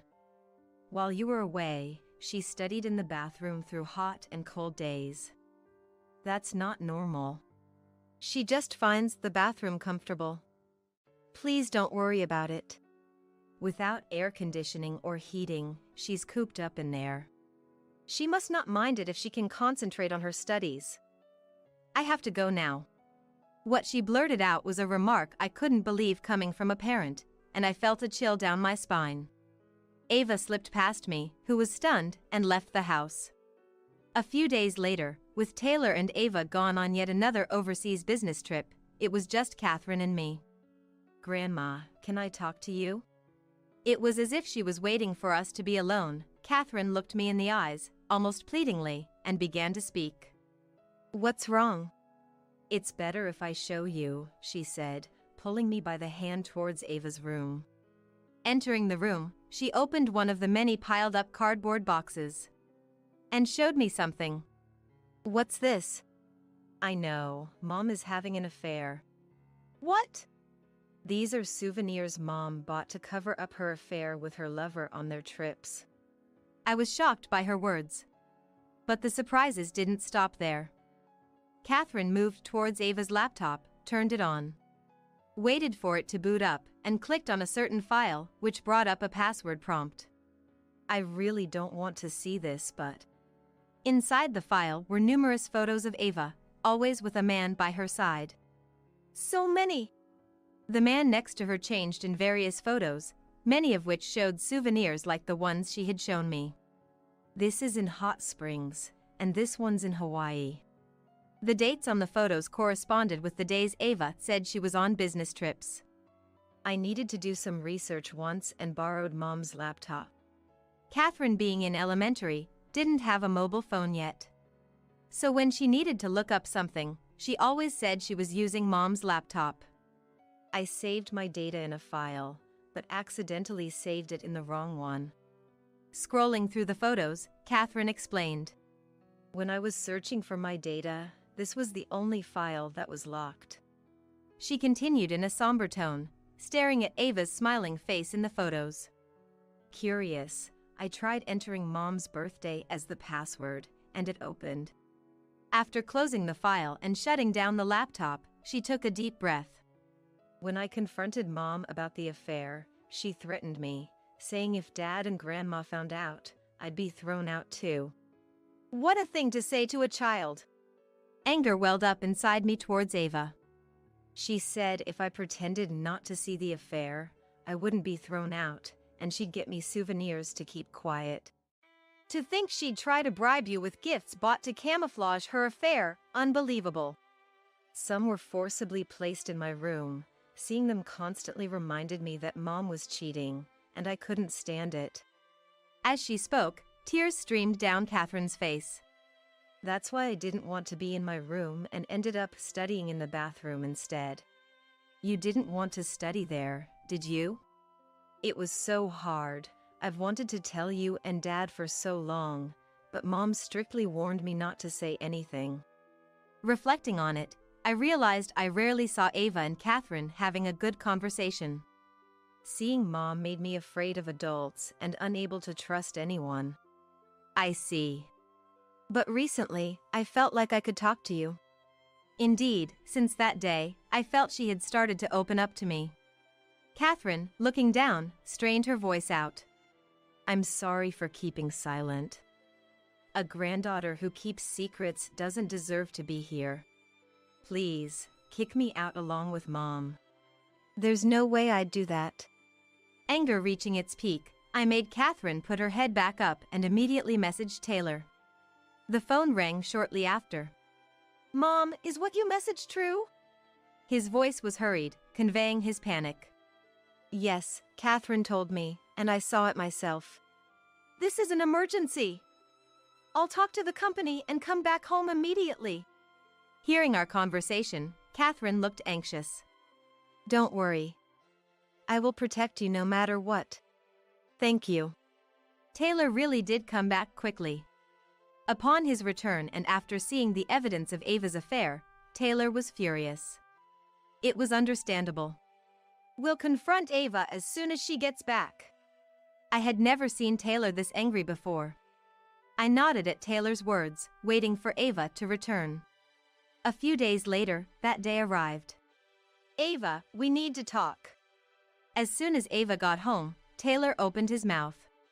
What is it all of a sudden? I'm tired from just getting back. Have you been cheating? What are you talking about? Ava's obviously irritated demeanor made it clear she was playing dumb. Those souvenirs, they're matching ones you got with a man, right? They're matching ones with Catherine. I saw photos of a man holding those souvenirs. What? Did you go through my computer without permission? Ava was desperate to deflect from the truth that was becoming impossible to hide. You locked the files because you didn't want them seen, right? So it was Catherine who told you. How dare she? Ava exploded in anger and lunged at Catherine, but Taylor restrained her just in time. Was Ava always like this? It was as if she was a different person. Let me go! How dare you spill the beans? Taylor held her firmly, restricting her movements, as she spat out insults. You're complicit in this, you'll be thrown out too. Catherine did nothing wrong. I stepped forward to protect my granddaughter. I called your company, and the on the verge of bankruptcy story was a lie, wasn't it? I did nothing wrong. Stop accusing me. Ava stubbornly refused to admit her wrongdoing, but her limits were clear. Your boss said your salary was reduced because you caused problems with men within the company. We'll be seeking compensation from you as well as the men involved in the divorce settlement. Finally, Ava stopped resisting and slumped down. Silence fell over the room. I feel sick because of you all. I'm going to the doctor's later. After exchanging a look with me, Taylor let Ava go. She left the room as if she was drained of all energy. Ava indeed went to see the doctor. Apparently, she had contracted a troublesome disease overseas and needed to focus on treatment. She's paying for her reckless lifestyle. I'll have to inform Ava's company. Taylor said after receiving a call from the hospital and relayed the information to Ava's company. Ava's reputation worsened, and after the disease came to light, she had trouble with the men she had been involved with and ended up resigning. It looks like we can finally settle down. Thank you, Dad. It's what family does. Taylor said so, with his words heavy with resolve. After the turmoil subsided and we started to regain our normal life, Taylor received a call. He frowned immediately and answered. Don't joke with me. We're done. It's your problem now. He hung up abruptly. We might need to change our phone number, he muttered. What happened? It was Ava. She said she's broke because of the compensation and asked for help. How selfish. Exactly. She's getting what she deserves from the men she was involved with. It looks like Ava tried to work in the entertainment district, making use of her beauty. But her illness made it difficult to find work, leading to a life of poverty. Catherine suffered so much. It's only right Ava faces the consequences. Catherine was remarkable for enduring it all alone.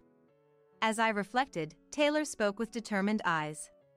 I'll do everything so Catherine never has to suffer again. It seemed the ordeal made Taylor want to rebuild his relationship with Catherine, leading him to request a transfer to a domestic role. Spending more time at home, he grew closer to Catherine, strengthening their bond. Lately, Catherine's smiles had become more frequent. Catherine, is there somewhere you'd like to go? The aquarium. Then let's go today, all three of us. Taylor's off too. Yay! I love you, Grandma. Jumping up and down, she smiled happily. Catherine's joyful laugh warmed my heart. I love you too, Catherine.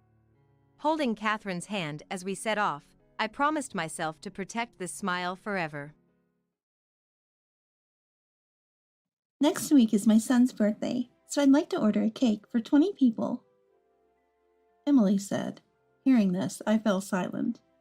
20 servings is not something a regular person would request, or so you'd think. But she must have said it, knowing I couldn't refuse. Understood, I muttered softly, and Emily smirked unpleasantly. But I'll be the one having the last laugh. Determined not to let her have her way, I clenched my fists. My name is Rothy. I'm just a regular housewife who works part-time at a local supermarket.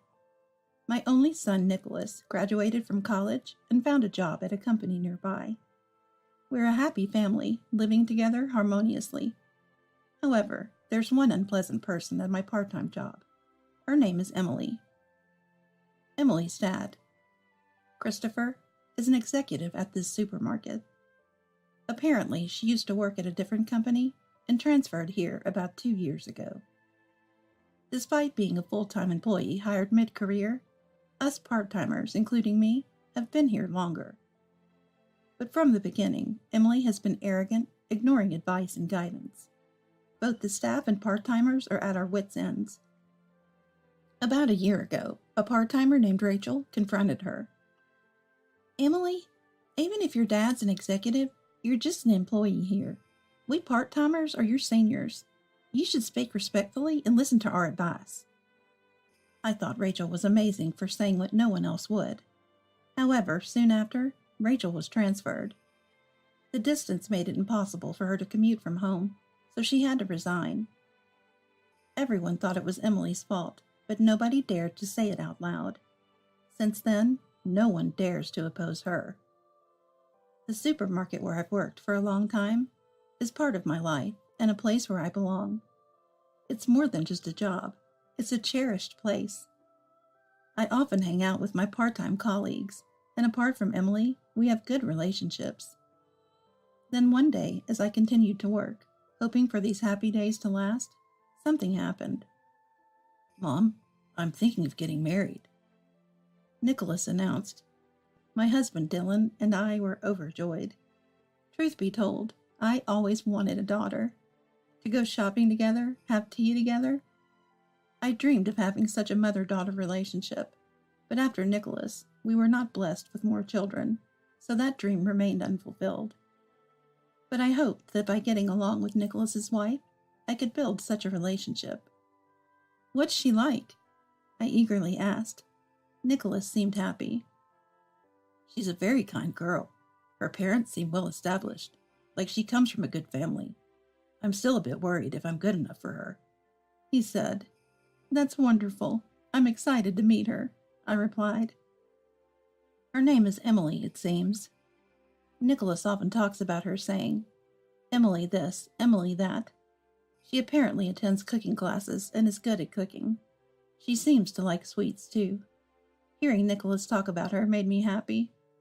A week after Nicholas's news on the weekend, she was coming over to greet us.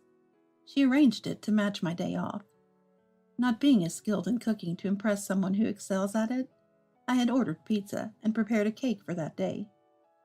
Dylan and I waited at home for Nicholas to bring her over. Then the long-awaited doorbell rang. She's here, coming. I rushed from the living room to the front door. We're back. Emily, this is Mom, said Nicholas. As I turned to the woman beside Nicholas, I froze in shock. Nice to meet you. I'm Emily. Huh. Emily, right. The woman Nicholas brought was none other than Emily, the cause of my troubles at the part-time supermarket job. You know my mom? Nicholas asked. I had no idea Nicholas's mom was you. Emily seemed surprised, too. Come in for now, please, I said, still shaken, inviting them inside. Leaving me at the entrance, Nicholas led Emily to the living room. Hearing them talk with Dylan, I took a deep breath to calm myself. They met at university. Emily is 2 years older than Nicholas.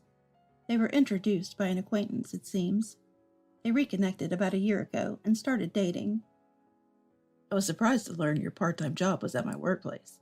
You said you were in administration, so I thought you worked at a law office near the supermarket. Nicholas said, laughing nonchalantly, not knowing where his girlfriend worked. Indeed, Emily graduated from law school and used to work at a law firm. Nicholas must have assumed she worked at a law office and never asked explicitly. While we chatted around the pizza, I could only force a smile. I still couldn't accept the reality, wishing it was just a dream. I'm truly surprised to think you're Rothy's son. I've been under your care at work, said Emily, feigning innocence, as if she treated us part-timers as anything but slaves. That's not true. I'm sure everyone's grateful for someone like you. Mom always says she enjoys her job and that there are nice people at the supermarket, Nicholas said. That's nice to hear. Certainly, it's not a lie, but I never intended to include Emily in that group of good people. Naturally, I couldn't say such a thing, so I stood up. I'll go prepare the dessert. Emily, would you like coffee or tea? I wanted to be alone quickly. My heart was busy. I thought I had to calm down. But then, I'll help, Emily said, standing up. A line I had never heard from her at our part-time job. It's okay. You're a guest. Please sit down. I insisted, but Emily walked to the kitchen. Dylan and Nicholas watched this with smiles, so I sighed quietly. However, Emily didn't miss that. It's really surprising to think you will be my mother-in-law. Yes, that's right. It will be easier to get along. Looking forward to it. What did she mean by that? I had a bad feeling about those words, but I tried to keep a smile. Gross, you're grinning. Despite always showing disgust towards me at work, just so you know, don't say anything unnecessary to Nicholas. Her words made my smile disappear. Emily knew. She knew she was disliked by us part-timers. Just because I happened to be Nicholas's mom, she must be planning to do whatever she wants, using Christopher and Nicholas as shields. I turned pale. I was frightened by her, fearing she would destroy our happy days. Emily eventually left the kitchen without helping. That must have been her purpose for coming here. What about the preparation? At Nicholas's voice, Emily replied cheerily. I didn't want to be in the way, so I came back. I told Nicholas, won't you reconsider the marriage? But my words would undoubtedly make me disliked by my son. Don't interfere with Nicholas's marriage. Even Dylan scolded me, so I just watched the two of them. Still, they seemed to have a good marriage, and Nicholas looked happy. A month after the marriage, I found out Emily was pregnant. Although it was complicated, I was also happy. Nicholas and Emily built a house next to ours, a separate household from Nicholas's. Dylan told me, you should be a little more considerate. But knowing Emily's true nature, I wanted to avoid her. Still, I loved my grandson. His name was Ethan, a lively boy.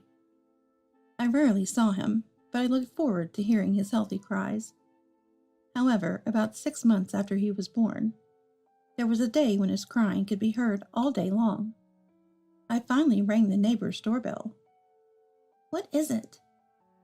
I said, hello. probably because I was the one who called out. Emily, who seemed to have been asleep, came to the door knowing it was me. I was worried because Ethan has been crying nonstop. Is everything okay?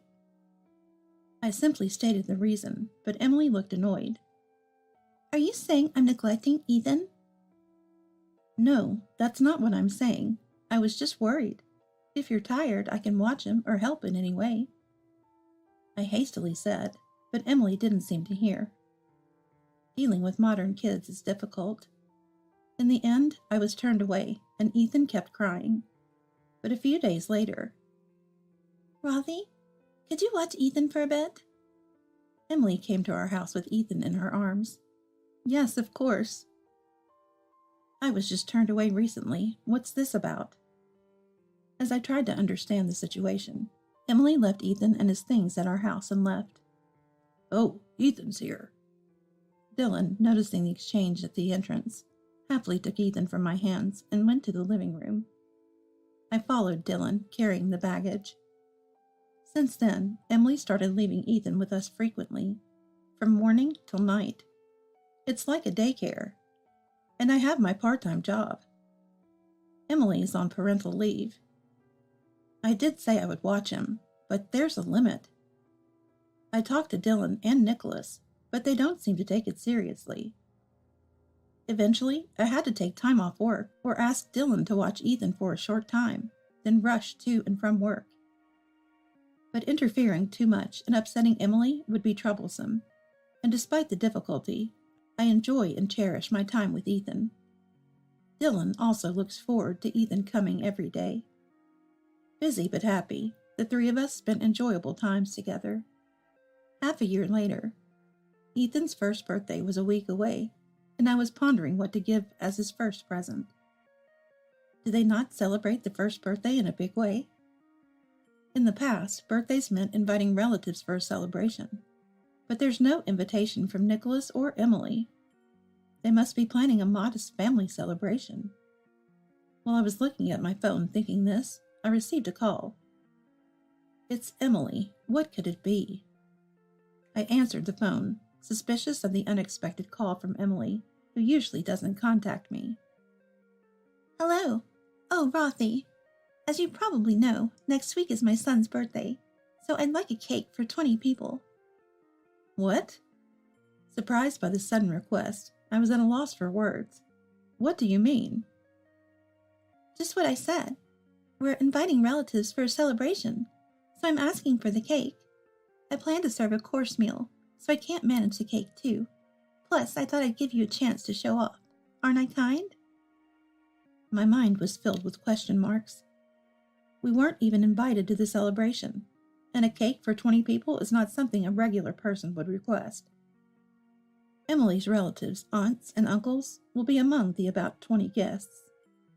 Surely my employer at the supermarket and Emily's father-in-law Christopher will be there too. I already told Dad that you will make the cake. It's a chance to show your good side.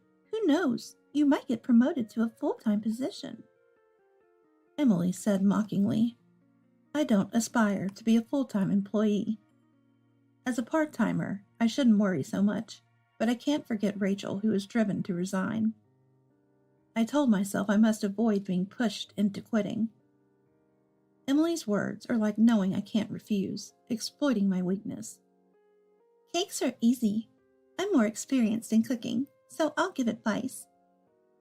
She's presumptuous, more than I thought. Reluctantly, I agreed. All right, but with 20 people, maybe you should reconsider the course meal, serving individual portions or using a large platter.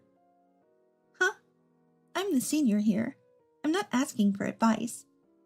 And what do you mean, okay? Can't you speak more respectfully? What kind of person is she? I held back my words, muttering quietly. Understood. I could imagine Emily's smirking face on the phone, my frustration seeping through. She probably plans to ridicule me, presenting my poor cake after her perfect full course. But I won't let that happen. I'll have the last laugh. I made a decision. Of course, Ethan is the star. I want to make his first birthday memorable, even though he won't remember. I started planning the cake design, went to a baking supply store for ingredients. Though I was forced, I felt excited preparing. Emily seemed annoyed. Amateur excitement won't amount to much. You should have asked me, the senior, for advice. She'd come over to scoff, but I had no time for that. Later, Dylan and I were officially invited to the birthday. On the day, Dylan, with nothing to do, left early for their house. "It's too early," I said, but he was too excited. I sent him off with a smile and got up. "Time to prepare," I muttered, checking the time when the doorbell rang. "Rothy, are you ready?" Emily. She started entering without permission. She frowned, seeing me relaxed. "What? You were sitting. Where's the cake?" I was about to start. "Don't worry, I'll bring it on time." It was only 8 a.m., 4 hours till everyone arrives, but Emily was shocked. "An amateur can't make a cake for 20 people in 4 hours," she ranted. "I've been preparing perfect dishes since 4 a.m. Don't ruin the event." "Okay, I get it. It's Ethan's birthday. I wouldn't do that." I snapped back, making her frown more. "Just make sure to bring the cake by 12 p.m. She left snorting. Was she bragging about finishing her part? I laughed at her frustration, seeing me do nothing. Once the door closed, I started. I brought the genoise from another room to the kitchen. A 20-people cake can't be baked in a home oven. I had borrowed a friend's oven to bake the large dough. I decorated it with prepared cream and fruits, made Ethan's favorite carbs from cookie dough, and was satisfied with the finished cake. It was 11 a.m. I hurriedly finished and called Nicholas to safely transport the cake. I left the cake in a cool place and headed to the room where everyone was gathering, the largest room in Nicholas's house. They planned to eventually build a wall here to divide the room and turn it into a children's room.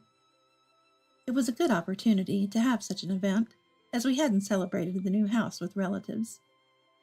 Ethan, unsettled by the crowd, was crying, with Nicholas holding him. Everyone smiled at little Ethan's discomfort. Then Emily, with her mother-in-law Olivia's help, proudly brought in her dishes. "Here's the appetizer assortment."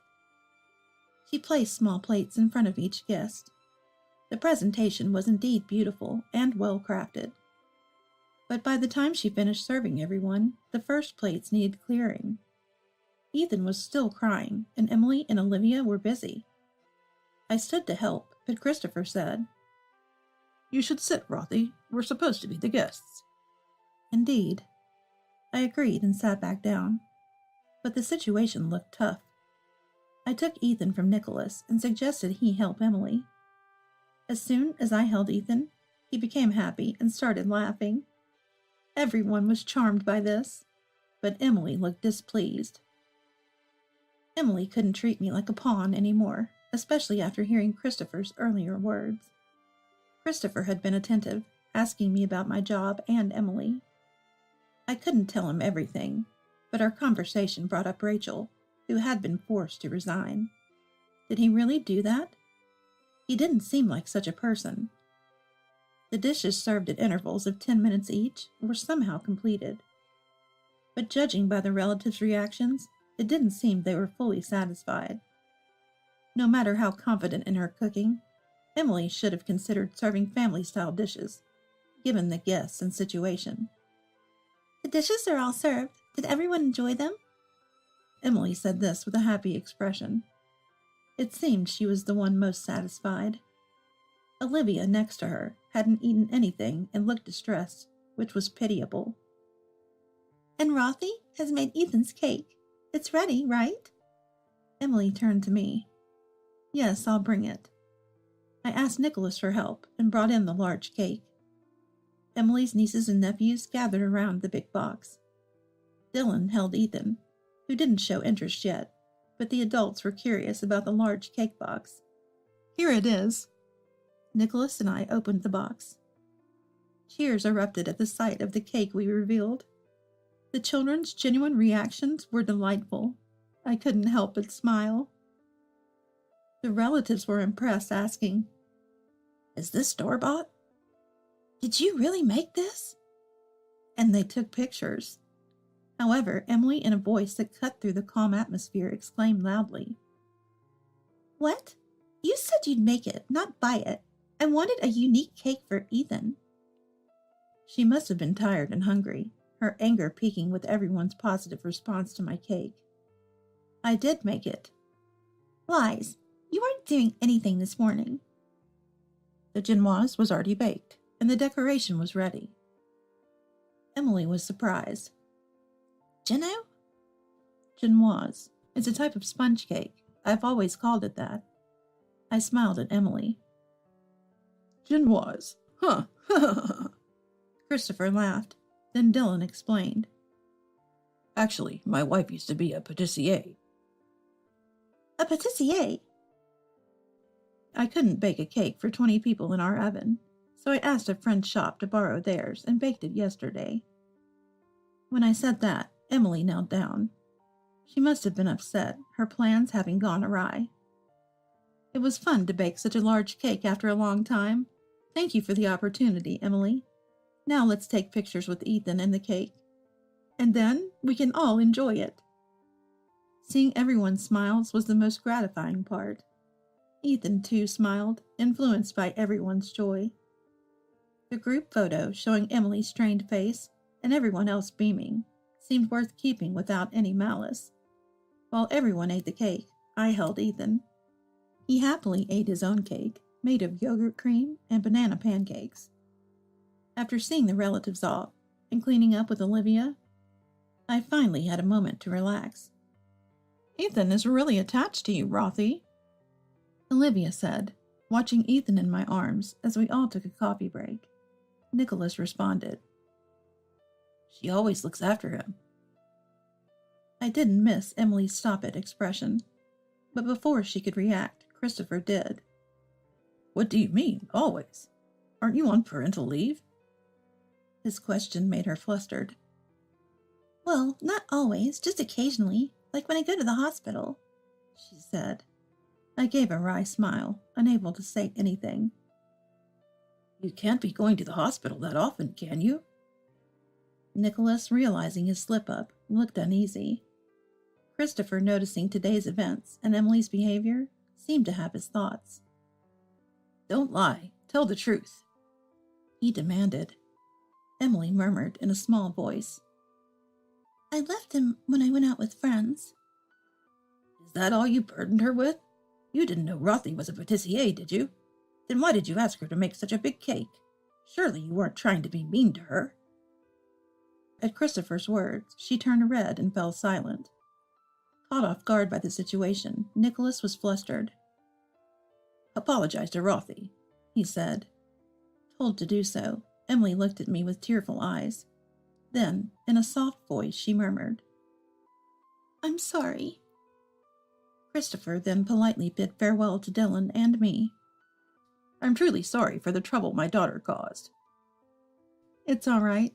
We understand you're busy, but please come to visit sometimes," we replied, seeing off their parents-in-law. Regarding Rachel, it seemed Christopher was not involved. Emily had persuaded the manager to transfer her. After I inquired about it, Christopher, learning the truth, disciplined the manager. Emily had to resign at Christopher's behest. Christopher, angry at her for disgracing him, later visited the store where I worked to apologize. He indeed seems to be a responsible person. Since then, Emily has been respectful and doesn't belittle people. She seems to genuinely care for Ethan. Nicholas, unaware of her coldness towards me, was disillusioned after learning everything. It was the first time he scolded Emily. Emily realized her mistakes and became much more subdued, as if she had changed as a person. She probably had been acting as she pleased, misusing Christopher's influence and thinking herself important. Being reprimanded by her father and husband at her age was a humbling experience. While I inwardly chuckled at this, I felt relieved looking at the photo from that day. Afterward, I naturally continued my part-time job.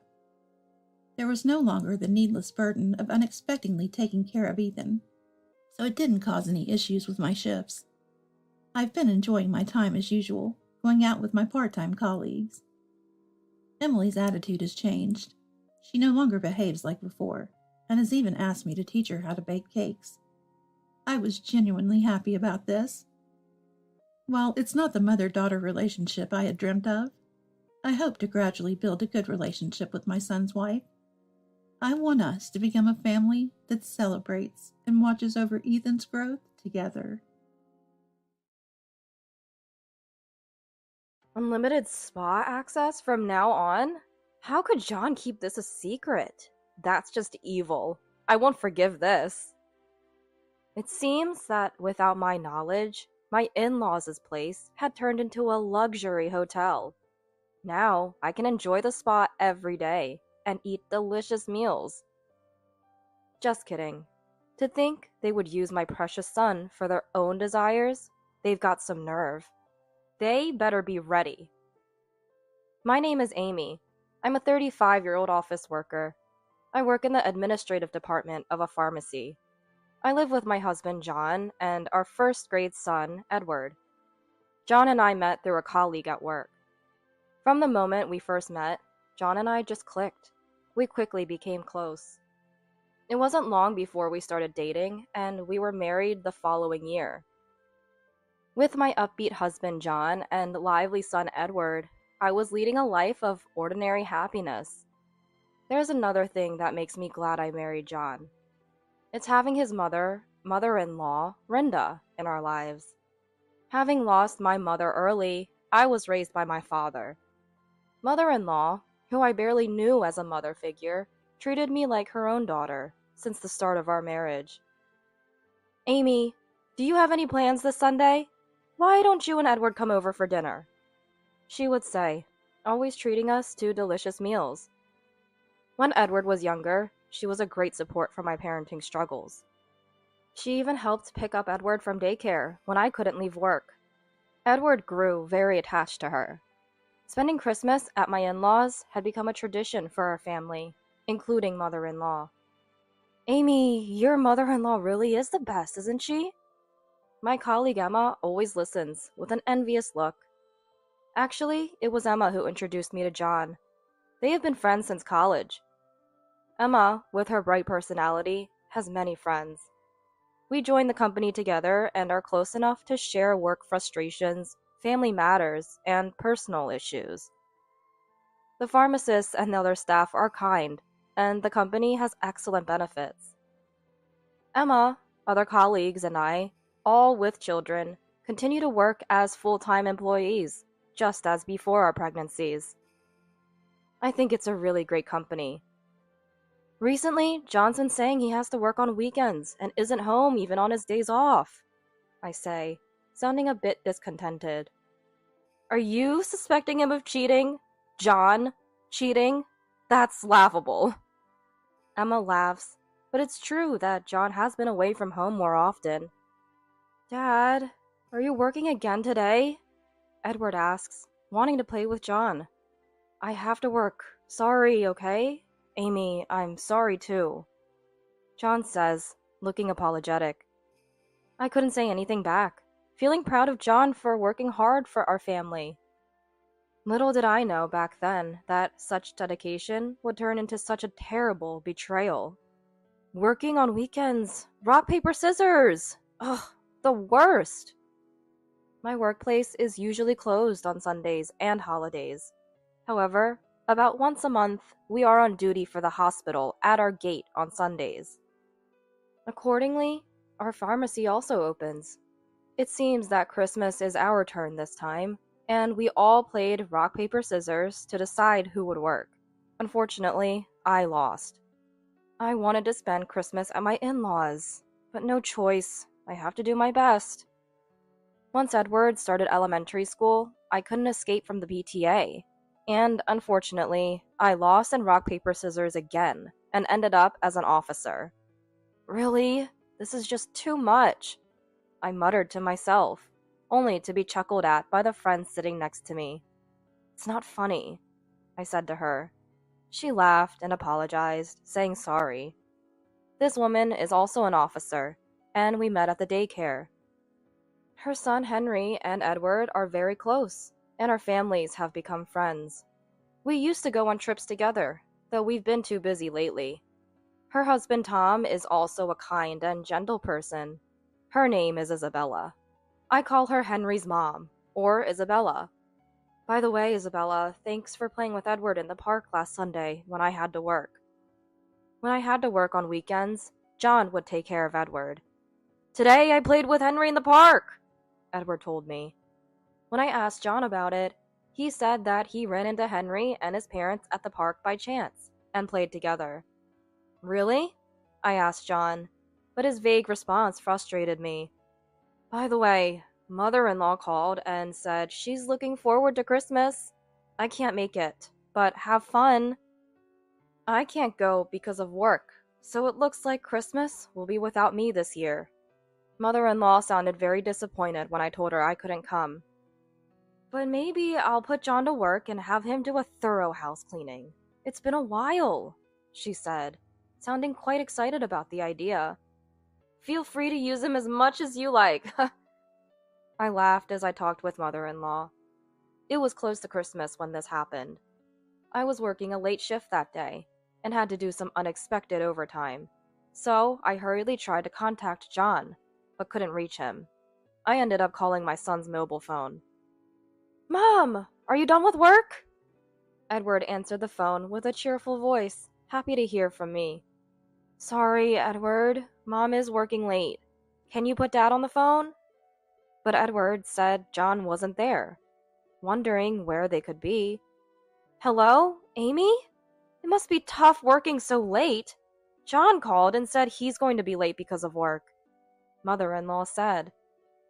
She told me that while she was preparing dinner at her house, John called her. Sorry, Mom. Amy's on a late shift, and I should get home early, but I have to work overtime. Please help. After saying that, John hung up and couldn't be reached again. I was furious with John's actions. He hadn't contacted me at all, thinking maybe he wouldn't get caught. I rushed home. John still hadn't returned, and at the dinner table were Mother-in-law and Edward eating. Mother-in-law said she was happy to have dinner alone with her grandson, even though I apologized. I really respect Mother-in-law. John came home late that night. Hey, about work? You promised to take care of things when I have a late shift. Can you at least keep that promise? I said quietly. What can I do? It's work! John raised his voice and even suggested that I quit my job or become a part-timer. When John met me, he praised me for working in healthcare. That John, who said such nice things, is no longer here. Our current lifestyle is also thanks to my income. Even though I'm an equal partner to John, he's been doing less housework and recently hasn't been taking care of Edward either. And this guy probably... Hey, you're not cheating, are you? I looked at John with cold eyes. There's no way! You're overthinking, Amy. He suddenly changed his tone and put his arm around my shoulder. That said it all. John has always tried to appease me like this when he's lying or feeling guilty. How dare he cheat? He better be prepared. I was glad Edward was asleep. I didn't want to show our son such an ugly fight. From then on, we acted normal in front of Edward, but when it was just the two of us, we hardly talked or even made eye contact. When I told my colleague Emma about what happened, that guy is the worst. Let me know if you need anything. That's a cool thing to say. Days passed, and before I knew it, it was Christmas Eve. Take good care of Edward, will you? Say hello to Rinda for me. I said that to John, but as usual, he didn't even meet my eyes. I'm off then. With an indifferent reply, John and Edward left for my in-laws' house. What's with that attitude? It's so annoying. I spent a lonely Christmas Eve alone in our eerily quiet house. There was no contact from John, but thinking he was having a good time with mother-in-law gave me a little peace of mind. I remembered mother-in-law saying she'd make John clean the house. I wondered if he was being worn out by chores and couldn't help but feel a bit of schadenfreude. But little did I know, John was doing something unthinkable at that time. Christmas Day was busy with quite a few patients. Fortunately, I didn't have to work overtime, so I left work and went straight home. I planned to join my in-laws the next afternoon and spend the holiday with mother-in-law. Might as well enjoy some alone time for a change. As I was thinking this, my mobile phone rang. It was mother-in-law. Thinking it was going to be a complaint about John being lazy, I answered. "Amy, Merry Christmas! You must be tired from working on Christmas. You did great." Mother-in-law didn't sound irritated, just her usual kind self. "Merry Christmas, Rinda. I wish I could have spent it with you too. Is Edward just playing games?" When I asked, mother-in-law fell silent. Even after calling Rinda's name a few times with no response, I wondered if it was a bad signal. "Amy, John and Edward didn't come here this year. I spent Christmas alone," mother-in-law said. As she spoke, mother-in-law began to sob over the phone. I was in a panic. John and Edward definitely left the house yesterday. Where could they possibly be now? There was a long silence between mother-in-law and me. "I'll head over to your place right now." It's about a 40-minute drive to my in-laws. On the way, my mind was filled with thoughts of Edward. What if they were involved in an accident or some incident? These worries were spinning in my head. When I arrived at my in-laws', mother-in-law was already waiting outside. As soon as she got into my car, "Should we call the police?" I asked. Mother-in-law quietly shook her head. As I wondered why, mother-in-law slowly began to speak. "Amy, I'm really sorry about my stupid son. Do you think John is having an affair?" Mother-in-law looked at me with teary eyes, and I almost started crying too. "What?" Actually, that's when I remembered something and hurriedly drove to a certain place. When we reached our destination, "Hello, Edward! Is Dad nearby?" "Yeah, he's here.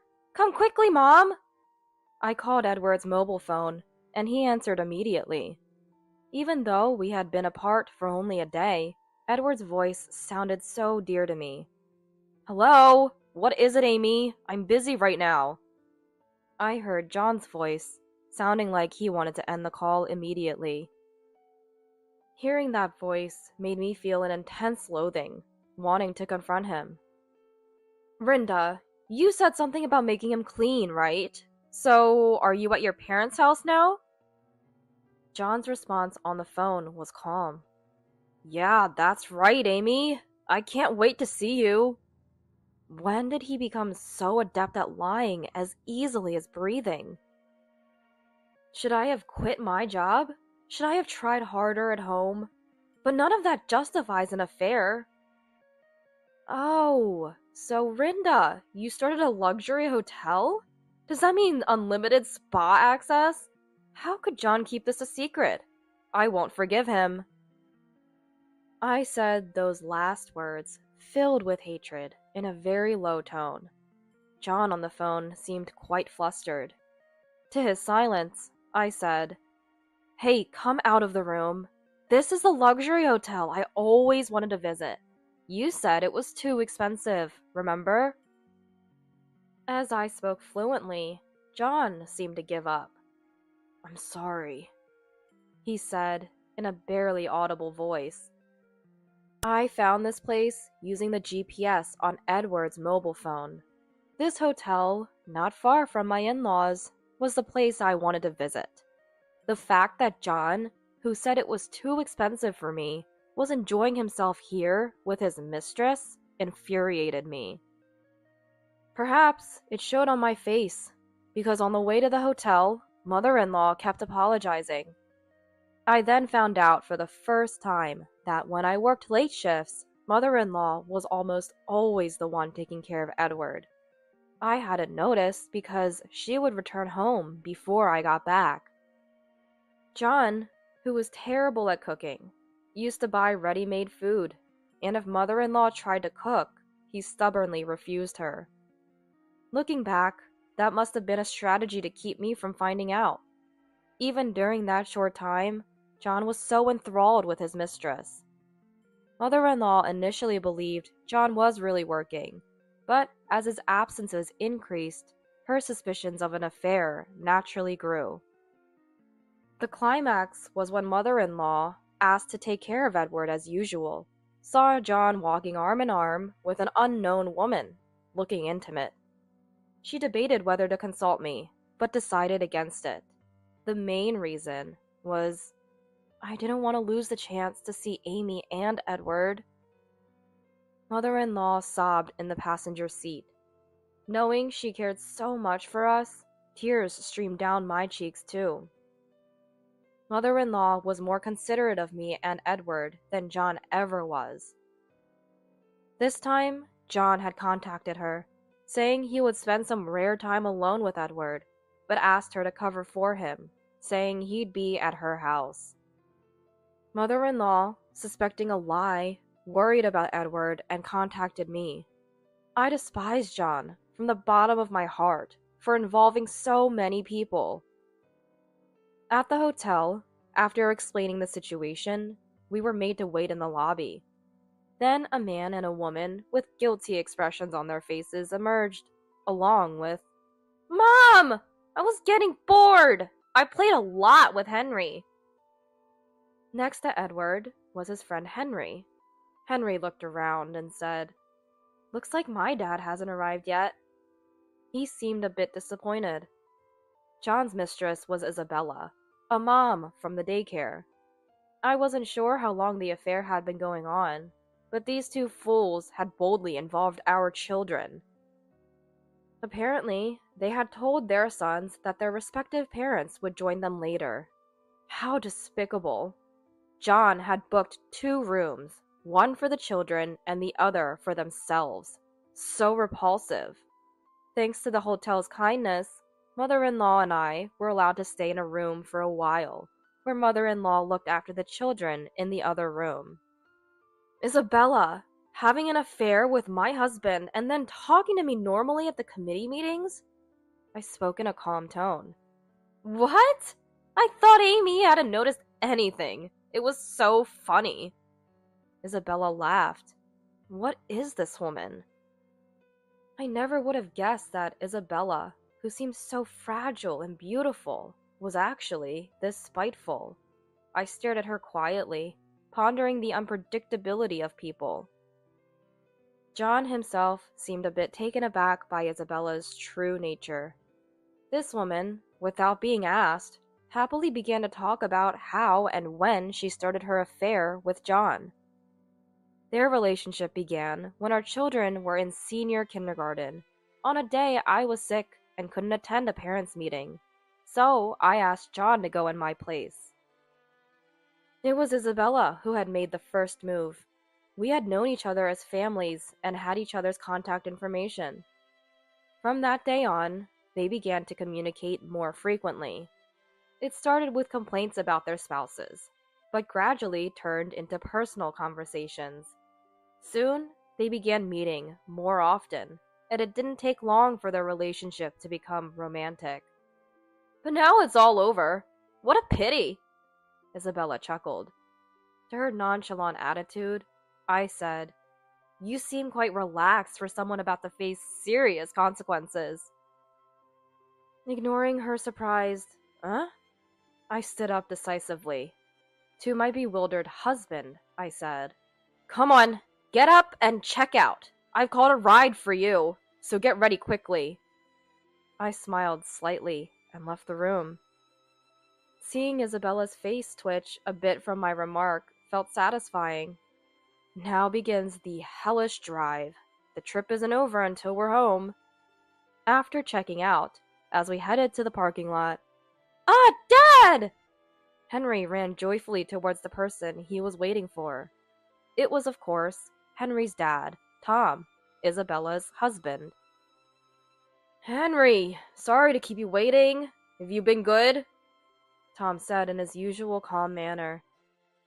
"Dad, can Edward and I go home first? Mom and you need to talk," he said gently, and the two boys happily got into my car. "Thank you. We'll have a long talk on the way home," I said, glaring at Isabella. I had learned from contacting Tom that he was supposedly at work, and Isabella had lied about visiting her parents far away to come here. Both of them are utterly despicable. "I was forced to come here. John threatened to use Edward to ostracize Henry at school if I didn't." Isabella started with a shallow lie. "Really? You seemed so eager to tell me everything just a while ago.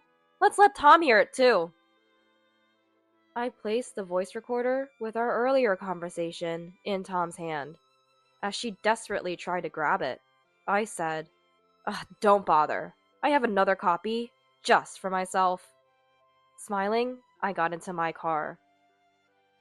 From behind, John's pathetic voice called, "Wait! What am I supposed to do now?"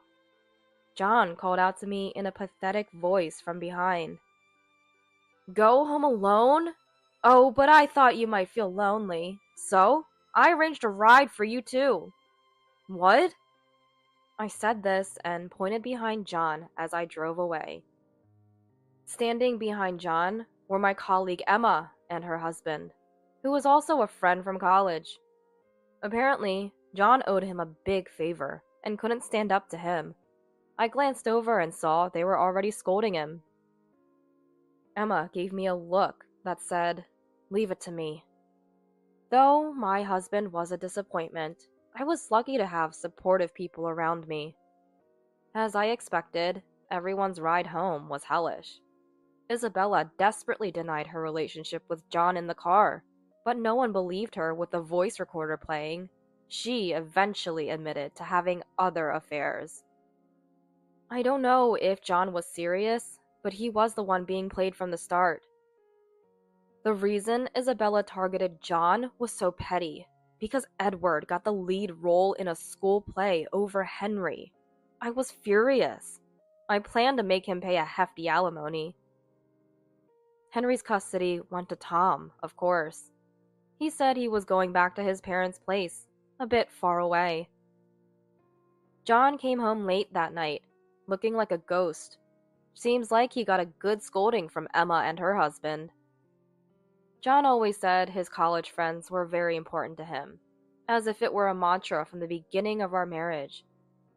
Now, because of this incident, John probably won't be invited to their gatherings anymore. It's nothing but karma. He brought this upon himself. He should regret it.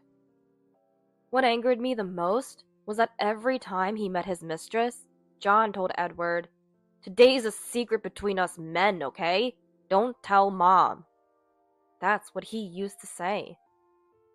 Edward kept that promise and never told me anything. When I found out, I was moved to tears. John and I successfully finalized our divorce.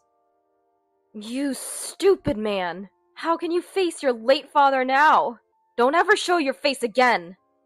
Mother-in-law said, and slapped him. John finally realized the gravity of his actions and cried like a child. But my heart didn't waver. Afterward, John requested a transfer to a branch outside the prefecture. He paid the alimony and is keeping up with child support. As for me and Edward, we're living with mother-in-law at her place. I considered returning to my parents' home, but my father has remarried and has a new family. Living together would be impossible. Mother-in-law suggested we stay with her until our lives stabilize. People are often surprised by our unique relationship, but I still cherish mother-in-law like my real mother. I hesitated about what to call her, but I still call her Rinda. We're keeping it a secret, but we plan to celebrate her 60th birthday at that hotel.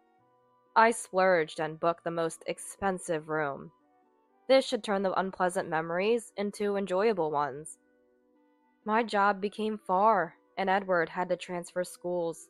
But Tom's parents lived near our former in-laws, so the boys ended up in the same school again. That was a surprise. Once things settle down, I might rent an apartment near work. But for now, I want to cherish this time a little longer.